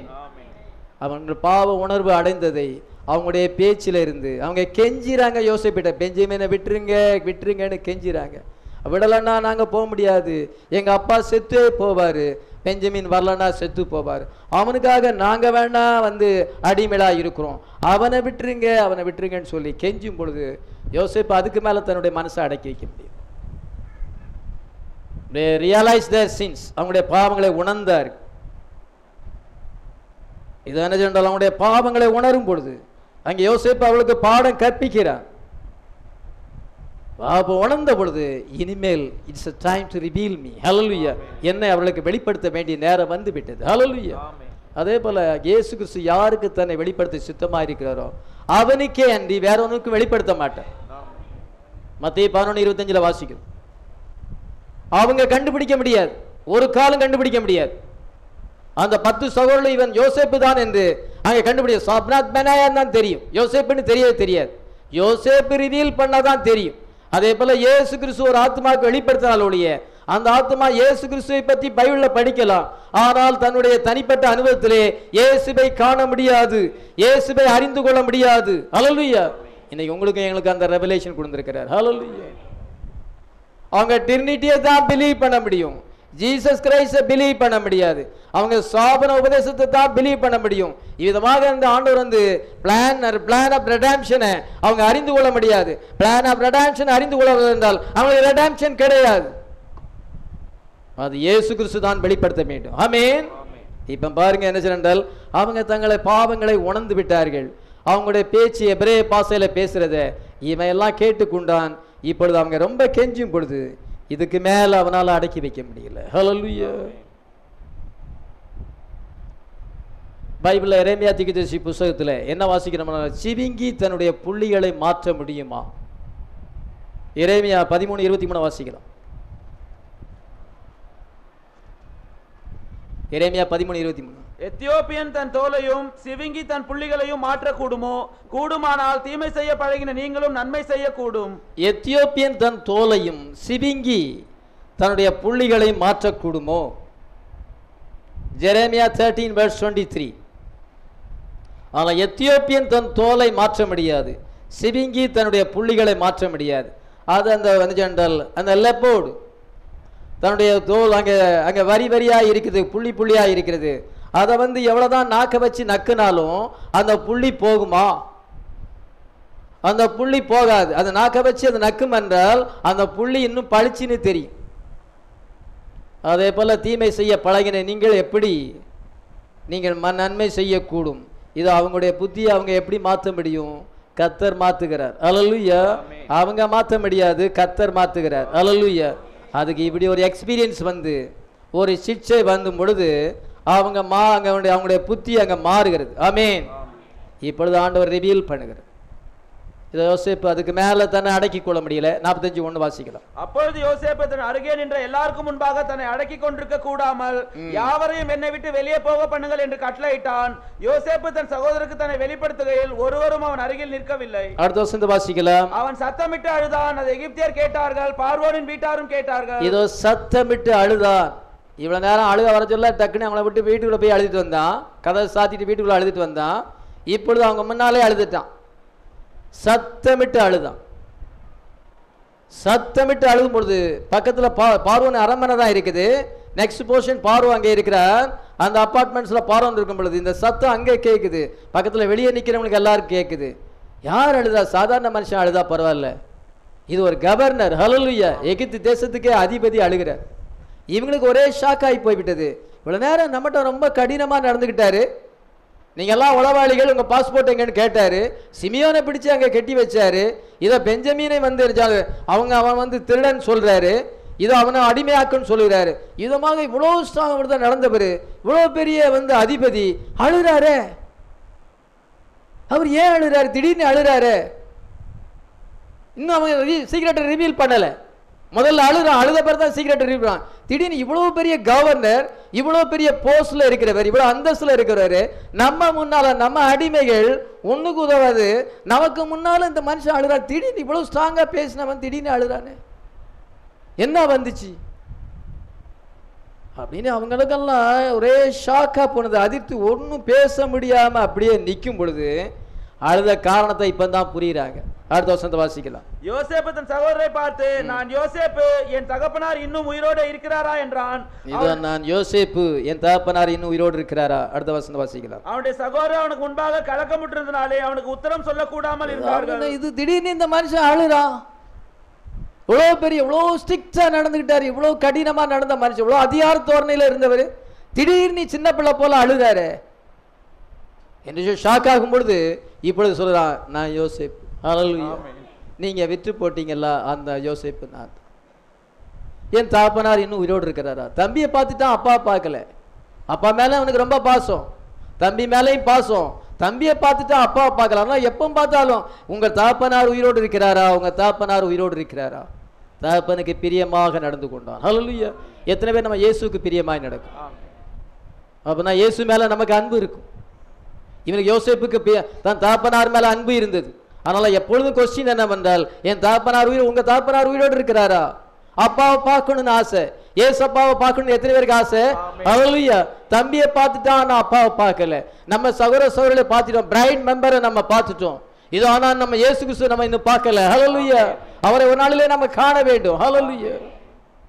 அதனால நான் யோசேப்பு என்று சொன்ன உடனே அவங்களால ஒண்ணுமே சொல்ல முடியல.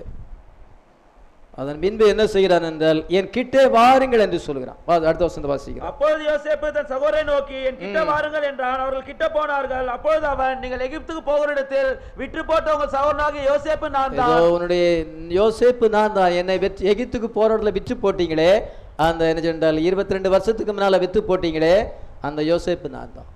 யோசிக்கிறாங்க, எப்படி இவன் செத்து போனான்னு நம்ம நினைச்சோம், இவன் இவ்வளவு பெரிய அதிகாரமுடையவனா இருக்கிறார். This man is dead and how could be this man governor of Egypt? எகிப்துக்கு எப்படி அதிகாரியாக மாறினான்? This man is Pharaoh's father. பார்வோனுக்கு தகப்பனாய் இருக்கிறானே, எல்லாத்துக்குமே இவன் இன்சார்ஜா இருக்கிறானே. ஒரு நாள்ல இவனை நம்ம வித்து போட்டோம். ஆனா இன்றைக்கு இந்த மனுஷன் என்ன என்றால் நம்ம எல்லாம் பயப்படும்படியா முன்னால நிக்கிறதுக்கே நமக்கு பயமா இருக்குது. இந்த எகிப்தில் உள்ள தானியத்துக்கெல்லாம் இன்சார்ஜ் அவன் தானே இருக்கிறார். எப்படி இது எப்படி நடந்தது? இது அவங்களுக்கு என்ன ரொம்ப ஷாக் ஆகி போச்சு. இவ்வளவு பெரிய ஸ்தானத்துக்கு உயர்த்தப்படுவான் நீ கடுகளவு நினைச்சு பார்த்தது கிடையாது. ஆனா இப்பொழுது என்ன செய்தால் இப்படி அங்க யோசேப்பு தான் சொன்ன உடனே அவங்களால ஒன்னும் மறு உத்தரவு பேச முடியவே இல்லை. ஹல்லேலூயா. அவங்களுடைய செய்த துரோகத்தை அவள் நினைக்கிறார்கள். அருமையால என்ன சென்றால் 7 seal is opened. ஹல்லேலூயா. ஆண்டவர் சொல்றார், இனிமே நான் முத்திரையை திறந்து வைப்பேன். நான் இதுக்கு மேல நான் நாள் கடத்த மாட்டேன். 7 சபை காலங்கள் முடிந்து விட்டது. All 7 churches are finished. இனிமே நான் இறங்கி வந்து இதோ என்னுடைய மனவாட்டிக்கு என்ன செய்யும் என்றால் நான் என்னை வெளிப்படுத்துவேன். ஹல்லேலூயா. The 7 seal and the revelation of Jesus Christ. ஹல்லேலூயா. இனிமேல் நான் என்ன மறைச்சு வைக்க மாட்டேன். இனிமேல் நான் வந்து என்ன சொன்னால் என்னுடைய மனவாட்டிக்கு நான் என்னை வெளிப்படுத்த வேண்டும் என்று இயேசு கிறிஸ்து இதோ 1963 அவர் இறங்கி வந்து முத்திரையை திறந்து தன்னை வெளியரங்கமாக வெளிப்படுத்தி விட்டார். Unveiling of God. Hallelujah. தேவன் திரை நீக்கப்பட்டு வெளிப்படுத்தி விட்டார். எத்தனை பேருக்கு வெளிப்படுத்தப்பட்டிருக்கிறார்? நமக்கு ஒரு ஷாக்கா இருக்கிறது. இதனுடைய மீனிங் என்ன? இதுக்கு பின்னால என்ன ரகசியம் இருக்கிறது? எத்தனை பேரை ட்ரை பண்ணி பார்த்தாங்க, இதோ ஒன்றும் நடக்கல. இன்னைக்கு கர்த்தர் என்ன செய்கிறார் என்றால் அந்த சிம்பலுக்கு பின்னால என்ன வியாக்கியானம் இருக்கிறது என்பதை இன்னைக்கு நமக்கு வெளிப்படுத்தி இருக்கிறார். It is a revelation of Jesus Christ. ஆமென். நம்ம இவ்வளவு நாள் அவனை ட்ரை பண்ணோம், அவன் வந்து விஷன் நிறைவேறக்கூடாது, அவன் சொப்பனை நிறைவேறக்கூடாதுன்னு ட்ரை பண்ணோம். என்ன ட்ரை பண்ணாலும் அது நடக்கலையே. நம்ம அறியாமலே இவன் காலில் விழுந்து வணங்கிட்டோம், சொப்பனை நிறைவேறி விட்டது. இவ்வளவு பெரிய ஸ்தானத்துக்கு ஆண்டவர் உயர்த்தி இருக்கிறாரே, இதை என்ன சொன்னாலும் அவங்களால ஒண்ணுமே செய்யும் ஒண்ணுமே மாறுத்தர சொல்ல முடியாது. they were terrified. அவங்க பயந்துகிட்டு அவங்க இருக்கிறாங்க. என் கிட்டே பாருங்கள், நீங்க பயப்படாதா, தைரியமா என் கிட்ட வாங்க, நான் நீங்கள் வெற்றி போட்ட உங்களுடைய சகோதரனாகிய யோசேப்பு நான் தான் என்று சொல்லும் பொழுது அவங்களுக்கு என்ன பழைய நினைவுகள் வருது. அந்த பையன் நம்மளை கெஞ்சி கேட்டான். அவன் என்ன மாட்டுக்கு பல்லு பிடிச்ச மாதிரி, மாட்டுக்கு வந்து என்ன வயசுங்க ஏதோ பல்லு பிடிச்சு பார்க்கணும். மாட்டுக்கு விலை பேச சொல்ல ஒரு டவலை மூடிக்கிடுவான், இந்த கையில் எடுத்து சொல்லுவான். இப்படி பிடிச்சோன்னா வந்து 1000 ரூபான்னு அர்த்தம். இங்கே எல்லாம் பாதி பிடிச்சோன்னா 1500ங்கன்னா 2000 அப்படின்னு நினச்சா விலை பேச சொல்ல டவலை போட்டு. அதே மாதிரி அவங்க வந்து விலை பேசுனாங்க, பல்ல பிடிச்சு பார்த்தாங்க. சின்ன பையன், உனக்கு ட்ரெஸ்ஸு கிடையாது. அந்த பையனை நம்ம அப்படி வித்தோமே, இன்னைக்கு அந்த பையன் எவ்வளோ பெரிய போஸ்ட்ல இருக்கும். ஷாக் ஆகி போயிட்டு அவனுடைய பழைய நினைவுகள் வந்தது. அந்த பையன் நம்மளை கெஞ்சி கேட்டானே, அண்ணா அண்ணா என்ன கொல்லாதங்க சொன்னானே, நமக்கு ஈவு இறக்கம் இல்லையே. இன்னைக்கு நம்ம எவ்வளவு வெக்கப்பட வேண்டிய சூழ்நிலை ஏற்பட்டது என்று தங்களுடைய ஓல்டு நேச்சர், தங்களுடைய பழைய சுபாவங்களை நினைத்து வேதனைப்படுகிறார்கள். முத்திரைகள் திறக்கப்படும் பொழுது அது நம்முடைய பாவ நிலைமையை காண்பிக்கிறது. ஹல்லேலூயா. அந்த முத்திரைகள் திறக்கப்படும் பொழுது என்ன சொன்னா, இட்ஸ் a reconciliation. தேவனோடு நம்ம ஒப்புரவாகிறோம். ஹல்லேலூயா. It is unveiling of God. அது தேவனை திரை நீக்கி நம்ம காண்பிக்கிறது. ஹல்லேலூயா. நீங்க ஒன்றும் பயப்படாண்டா, நீ எங்க கூட பக்கத்திலே வாங்க. இது ஒவ்வொருத்தரையா கட்டி அடைத்து அவன் அழுகிறான். ஹல்லேலூயா. நீங்க பயப்பட வேண்டிய அவசியம் இல்லை. இவன் நேரம் அவங்கள பயங்காட்டினான், பயமுறுத்தினான். ஆனா இப்பொழுது நீங்க பயப்பட வேண்டிய அவசியம் இல்லை. உங்களுடைய தம்பி தான் நான், என்னை விற்று போட்டதுக்காக நீங்கள் வந்து விசனப்பட வேண்டாம். அடுத்த வசனத்தை வாசிக்கலாம். என்னை விடத்தில் வரும்படி விற்று போட்டதினால் நீங்கள் சஞ்சலப்பட வேண்டாம், அது உங்களுக்கு விசனமா இருக்கவும் வேண்டாம். ஜீவ ரட்சனை செய்யும்படிக்கு தேவன் என்னை உங்களுக்கு முன்னே அனுப்பினார். இது என்னை விற்று போட்டதுக்காக நீங்கள் சஞ்சலப்பட வேண்டாம். இது ஒரு பெரிய டிராமா. அந்த டிராமால நீங்க ஒரு பார்ட்ஸ் இங்க பிளே பண்ணிருக்கீங்க. நீங்க அந்த பார்ட்ஸை பிளே பண்ணி ஆக வேண்டும். நீங்க அந்த பார்ட்ஸை பிளே பண்ணாதான் நான் இங்க வர முடியும். அதனால ஆண்டவர் உங்களை ஒரு கதாபாத்திரமாக பயன்படுத்தி இருக்கிறார். இது ஒரு பெரிய காட்ஸ் வந்து ஒரு ஆண்டவர் ஒரு டிராமா அங்க ஃபிட் பண்ணி இருக்கிறார். இன்னைக்கு நான் வந்து இந்த முடிவில் வந்திருக்கிறீங்க. டிராமா எண்டிங் வந்து ஹாப்பியா இருக்குது. ஹல்லேலூயா. அது துக்கமா முடியல, அது இன்பமாக முடிகிறது. என்ன ஆண்டவர் சொல்ல, நீங்க வந்து உங்களுடைய தவறுகளை ரியலைஸ் பண்ணி என்னோடு நீங்க ஃபெலோஷிப் வைங்க. ஹல்லேலூயா. சாதாரணமா நீங்க பழகலாம், என்னோடு கூட ஈக்குவலா நீங்க பழகலாம். நீங்க என்ன செய்யுங்கன்னா அப்பாட்ட போய் சொல்லுங்க, எனக்கு உண்டான மகிமையை அப்பாட்ட போய் சொல்லுங்க. அந்த குளோரி எப்படி வந்தது?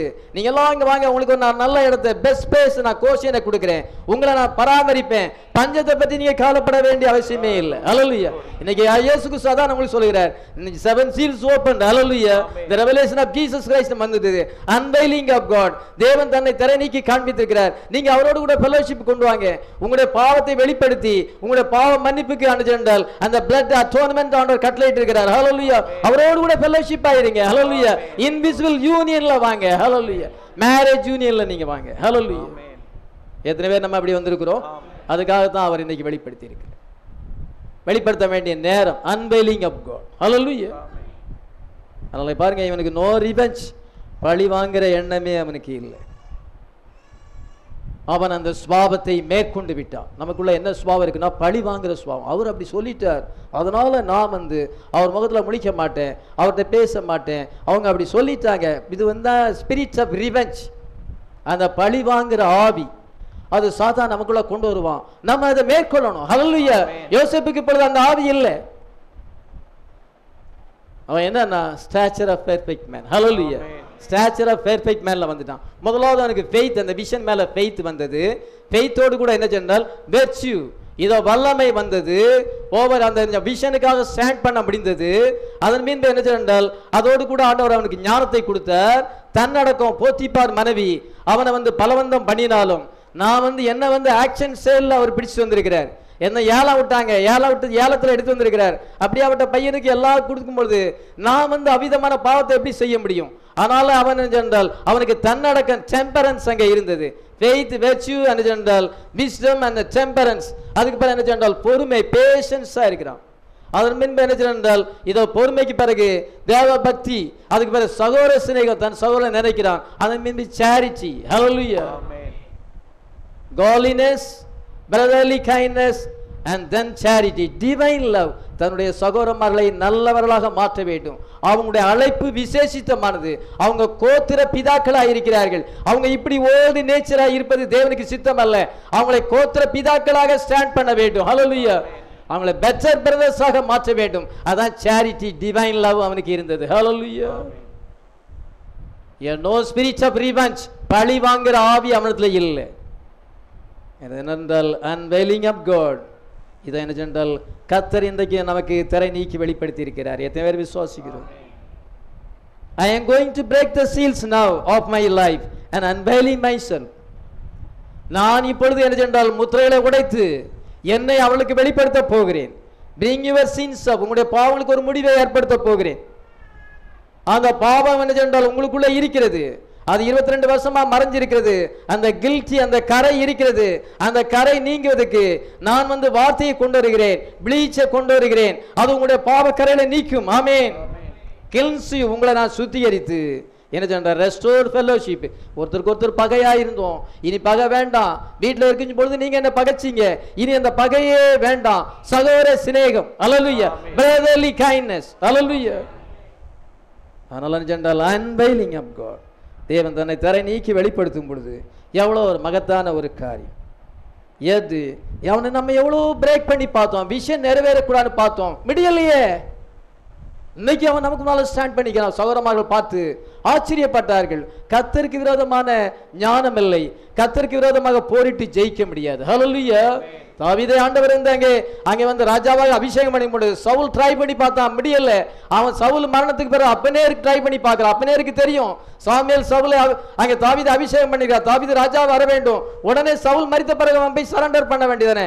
சரண்டர் பண்ணாம இருந்தான், அவனுக்குள்ள பாவம் வந்தது.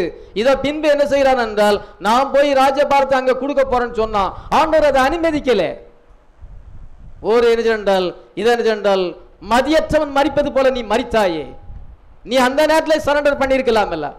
நீ சவுல் மரித்த உடனே நீ ராஜ்யபாரத்தை கொண்டு தாவீதிட்ட சரண்டர் பண்ண. நீ இவ்வளவு தூரம் நடந்தால பாவத்தில் விழுந்து மதியற்றவன் மதிகேடன் மரிப்பது போல நீ மரித்தாயே. ஓ அப்பனேரே, நீ என்ன செய்றால் தேவனுடைய தீர்மானத்துக்கு நீ தடையாய் இருந்தாயே, அந்த விஷயம் நிறைவேறக்கு தடையாய் இருந்தாயே என்று சொல்லி தாவீது அழுகிறதை நம்ம காணும். அதே போல ஆண்டவர் ஒரு விஷயம் கொடுத்திருக்கிறார், ஒரு ரெவலேஷன் கொடுத்திருக்கிறார். அந்த ரெவலேஷனுக்கு நம்ம ஸ்டாண்ட் பண்ண ஏன் முடியல? அந்த ரெவலேஷன் கண்டிப்பா நிறைவேறும். ஆமென். அதனால பாருங்க என்ன சொன்னால் யோசேப்பு தன் சகோதரர்களுக்கு வெளிப்படுத்தும் பொழுது யாருமே இருக்காதுங்க, எல்லாரும் வீட்டுக்குள்ள போறீங்க, நான் என் சகோதரருக்கு என்னை வெளிப்படுத்த போகிறேன் என்று சொல்லுகிறான். 45,000 1 வசனத்தை வாசிக்கிறோம். அப்பொழுது யோசேப்பு தன் அருகே நின்ற எல்லாருக்கும் முன்பாக தன்னை அடக்கி கொண்டிருக்க கூடாமல் யாவரையும் என்னை விட்டு வெளியே போக பண்ணுங்கள் என்று கட்டளையிட்டான். யோசேப்பு தன் சகோதரருக்கு தன்னை வெளிப்படுத்துகையில் ஒருவரும் அவன் அருகே ஏதோ யோசேப்பு தன்னுடைய சகோதரருக்கு தன்னை வெளிப்படுத்துகையில் ஒருவன் அவனோடு கூட இருக்கவில்லை என்று சொல்லப்படுகிறது. Genesis 45 verse 1. Then Joseph could not refrain himself before all them that stood by him, and he cried, cause every man to go out from me, and there stood no man with him, while Joseph made himself known unto his brethren. தன்னுடைய சகோதரருக்கு வெளிப்படுத்தும் பொழுது அவனுடைய மனைவி ஆஸ்நாத், இது அவனுடைய பிள்ளைகள், இது மனாசே, எப்ராஹிம், இன்னும் அவனுடைய குடும்பத்தை சேர்ந்த எல்லாருமே நீங்க போயிருங்க, நீங்க வீட்டுக்குள்ள போயிருங்க, எல்லாரையும் வீட்டுக்குள்ள அனுப்பிட்டு இப்பொழுது தன் சகோதரருக்கு வெளிப்படுத்துகிறார். ஹல்லேலூயா. அந்த என்ன சொன்னால் அந்த சேம் ரெவலேஷன் தான், சேம் ரெவலேஷன். ஜோசப் இப்பொழுது சாப்நாத் மனையாவா மாறி இருக்கிறார். அந்த ரெவலேஷன் வந்து அவனுடைய மனைவிக்கு தெரியும், அவனுடைய குடும்பத்துக்கு தெரியும். அந்த ரெவலேஷன் தான் எகிப்தை ரட்சித்தது, எகிப்தை காப்பாற்றினது. அந்த சேம் ரெவலேஷனை தான் இப்பொழுது என்ன சொன்னால் அந்த பிரதர்ஸுக்கு கொடுக்குறான். ஹல்லேலூயா. நீங்க இருக்கக்கூடாது. அதே போல என்ன சொன்னால் அவருடைய பிரதர்ஸ் 1,44,000 பேர், 1,44,000 பேருக்கு 2 சாட்சிகள் மூலமாக 7 ட்ரம்பட்ஸ் அங்கே ரிவீல் ஆகும் பொழுது 7 எக்காலங்கள் மூலமாக இதே வெளிப்பாட்டை ஆண்டவர் கொண்டு வருவார். நமக்கு 7 சீல்ஸ், அவங்களுக்கு 7 ட்ரம்பட்ஸ். 7 சீல்ஸ் மிஸ்ட்ரியை வந்து 1 ப்ராஃபட் ரிவீல் பண்ணுகிறார். அது வந்து பிரணாம் என்ற தீர்க்கதரிசி மூலமாக ஆண்டவர் வெளிப்படுத்தும் பொழுது 7 ட்ரம்பட்ஸ் 7 எக்கால ரகசியங்களை, இந்த சேம் ரெவலேஷனை 2 தீர்க்கதரிசிகள், மோசேயின் ஆவியும் எலியாவினுடைய 2 தீர்க்கதரிசிகள் வெளிப்படுத்தல் 14:1-5 வரைக்கும் வாசிக்கும் பொழுது அந்த 2 தீர்க்கதரிசிகள் அங்க ரிவீல் பண்றாங்க. அந்த சேம் ரெவலேஷன் நம்ம ரட்சித்தது போல இதே ரெவலேஷன் அவங்கள ரட்சிக்கிறது. ஹல்லேலூயா. நம்முடைய அவருடைய ஃபேமிலி, நீங்களும் நானும் அவருடைய ஓன் ஃபேமிலியா இருக்கிறோம், பிரைடா இருக்கிறோம். பிரைடை மேலே கொண்டு போயிட்டு மணவாட்டியை மேலே எடுத்து கொண்டு போயிட்டு நீங்க வீட்டுக்கு போயிருங்க, மேலே போயிருங்க. ஹல்லேலூயா. நான் பூமியில என்னுடைய சகோதரருக்கு வெளிப்படுத்துவேன். நான் இவங்களுக்கு வெளிப்படுத்தும் பொழுது நீங்க இங்க இருக்கக்கூடாது, நான் அழுகிறத நீங்க பார்க்க கூடாது, நீங்க மேலே போயிருங்க. ஹல்லேலூயா. நம்மள ஆண்டவர் மேலே அனுப்பிறார். எத்தனை பேர் நம்ம விசுவாசிக்கிறோம்? அந்த நாளுக்காக காத்து கொண்டிருக்கோம். நம்ம மேலே போகாத பட்சத்தில் ஆண்டவர் 1,44,000 யூதர்களுக்கு வெளிப்படுத்த முடியாது. அவங்க என்ன வாசிக்கிறோம் என்றால் அவங்களெல்லாம் வந்து வெளிப்படுத்தும் ஒருவராயிலும் இல்லை, நம்ம மேல போக வேண்டிய நேரம் இது, அவங்களுக்கு இன்னும் ரிவீல் பண்ண வேண்டிய நேரம் இருக்கிறது. இயேசு கிறிஸ்து தன்னை வெளிப்படுத்த போகிறார். ஜோசப், கிரேட்டர் ஜோசப், யோசேப்பை பார்க்கல அவர் பெரியவர், அவர் தனக்கு வெளிப்படுத்த முடியாது. சேம் ரெவலேஷன், நீங்க பெற்ற இதே வெளிப்பாடு.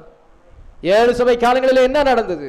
நீங்க வார்த்தைக்கு கீழ்ப்படியாமல் போன பொழுது, இயேசு கிறிஸ்து சிலுவையில் அறைஞ்ச பொழுது உங்களுக்கு என்ன நடந்தது? ஒவ்வொரு ஸ்டம்பத்தையும் என்ன விதமான சாட்டிஸ்மெண்ட்டை கொண்டு வந்தது? ஹிட்லர் என்ன பண்ணினார்? முசோலி என்ன பண்ணார்? ஸ்டாலின் என்ன பண்ணினார்? இதை நீங்க விதமான துன்பங்களை அனுபவித்தீர்கள் அல்லவா? பின்பு தங்களுடைய சொந்த நாட்டுக்கு வந்திருக்கிறீர்கள். இப்பொழுது மணவாட்டி மேலே போய்விட்டார். இதை நான் தான் யோசேப்பு, நீங்கள் சிலுவையில் அறைந்த இயேசு நான் தான். ஹல்லேலூயா. நான் மணவாட்டியை பெற்றுக்கொண்டேன், நான் பிள்ளைகளை பெற்றுக்கொண்டேன், ஆனால் நீங்களும் உங்களுடைய தவறுகளை உணரவில்லை. இப்பொழுது உணரும் பொழுது அவங்க மீட்கப்படுகிறார்கள். Sealed by the Holy Spirit. அவர் பரிசுத்த ஆவியினாலே முத்திரிக்கப்படுகிறார். ஹல்லேலூயா. அதனால பாருங்க, இப்பொழுது சகோதர மகள் ஐக்கியப்பட்டு விட்டார்கள். பார்வன் அண்டர்ஸ்டாண்ட் பண்ணி கொண்டான், இதோ மனைவி பிள்ளைகளை அண்டர்ஸ்டாண்ட் பண்ணி கொண்டார்கள். ஃபேமிலி ரீயூனைட்டட். ஹல்லேலூயா. பிரிந்திருந்த குடும்பம் ஒன்றாக மறுபடியும் இணைக்கப்பட்டது. ஹல்லேலூயா. அந்த பிரதர்ஸ் இணைக்கப்பட்டார்கள். இதோ யாக்கோபிட்ட போய் சொல்றாங்க, இதே மாதிரி என்ன சொன்னால் யோசேப்பு எகிப்து மேல அதிபதியா இருக்கிறார். நம்ம இவ்வளவு நாள் சாப்பிட்ட தானியெல்லாம் யோசேப்பு கொடுத்தது தான். நான் நம்ப மாட்டேன், அவன் மறிச்சிட்டு இருப்பான், அவன் எப்படி உயிரோடு இருப்பான். இல்லை பாருங்க, வண்டியெல்லாம் அனுப்பியிருக்கிறாரு, இதை உங்களுக்கு தின்பண்டெல்லாம் கொடுத்துருக்கிறாரு, எல்லாம் அந்த வண்டியில் ரத்தத்தெல்லாம் பாருங்க, உங்களை கூட்டிட்டு வர சொல்லியிருக்காரு, நம்ம ஃபேமிலியெல்லாம் கூட்டிட்டு வர சொல்லியிருக்காரு, பெஸ்ட் பிளேஸ்ல கொண்டு வைக்கிறேன்னு இருக்கிறார், சீக்ரெட் பிளேஸ்ல வச்சு உங்களை போசிக்கிறேன்னு சொல்லியிருக்கிறார். அதனால அவனுக்கு உயிர் வந்துட்டு. ஹல்லேலூயா. யோசேப்புக்கு உயிர், அங்கே யாக்கோபுக்கு உயிர் வந்து விட்டது. என் யோசேப்பு உயிரோடு இருக்கிறானா, நான் அவனை போய் பார்க்க வேண்டும். ஹல்லேலூயா. எவ்வளோ பெரிய ஒரு சந்தோஷம். அந்த சீக்ரெட் பிளேஸ் கோஷேன்ல இன்னைக்கு நீங்க சீக்ரெட் பிளேஸ்ல வந்திருக்கிறீங்க. ஹல்லேலூயா. வார்த்தையின் மறைவிலே வந்திருக்கிறோம். அவருடைய ஷட்டையின் மறைவிலே வந்து நம்ம யோசேப்பு கொடுக்கிற தானியத்தை, ஸ்டோர் ஃபுட்டை நம்ம சாப்பிட்டு கொண்டிருக்கிறோம். யோசேப்போடு ஐக்கியப்பட்டு கொண்டிருக்கிறோம். எவ்வளவு பெரிய ஒரு சந்தோஷம். எந்த பகையும் இல்லை, எந்த வெறுப்பும் இல்லை, ரீயுனைட்டட். இது என்ன சொன்னால் டிவைன் லவ் தான் நமக்கு இருக்கிறது. ஆமென். தெய்வீக அன்பினாலே கேப்ஸ்டோன் லவ் நம்ம வந்திருக்கிறோம். capstone love, agape love, divine love. இப்பொழுது அவனுடைய சகோதரமார்கள் குடும்பத்தாரும் தகப்பனாரும் தாயரும் Zaphnath Paaneah revealer of secret, Joseph Zaphnath Paaneah, he bring joy to your heart. பஞ்சத்திலே அவர்கள் சந்தோஷமாய் இருக்கிறார்கள். பஞ்சத்திலே அவளுக்கு ஆகாரம் இல்லாமல் போகவில்லை.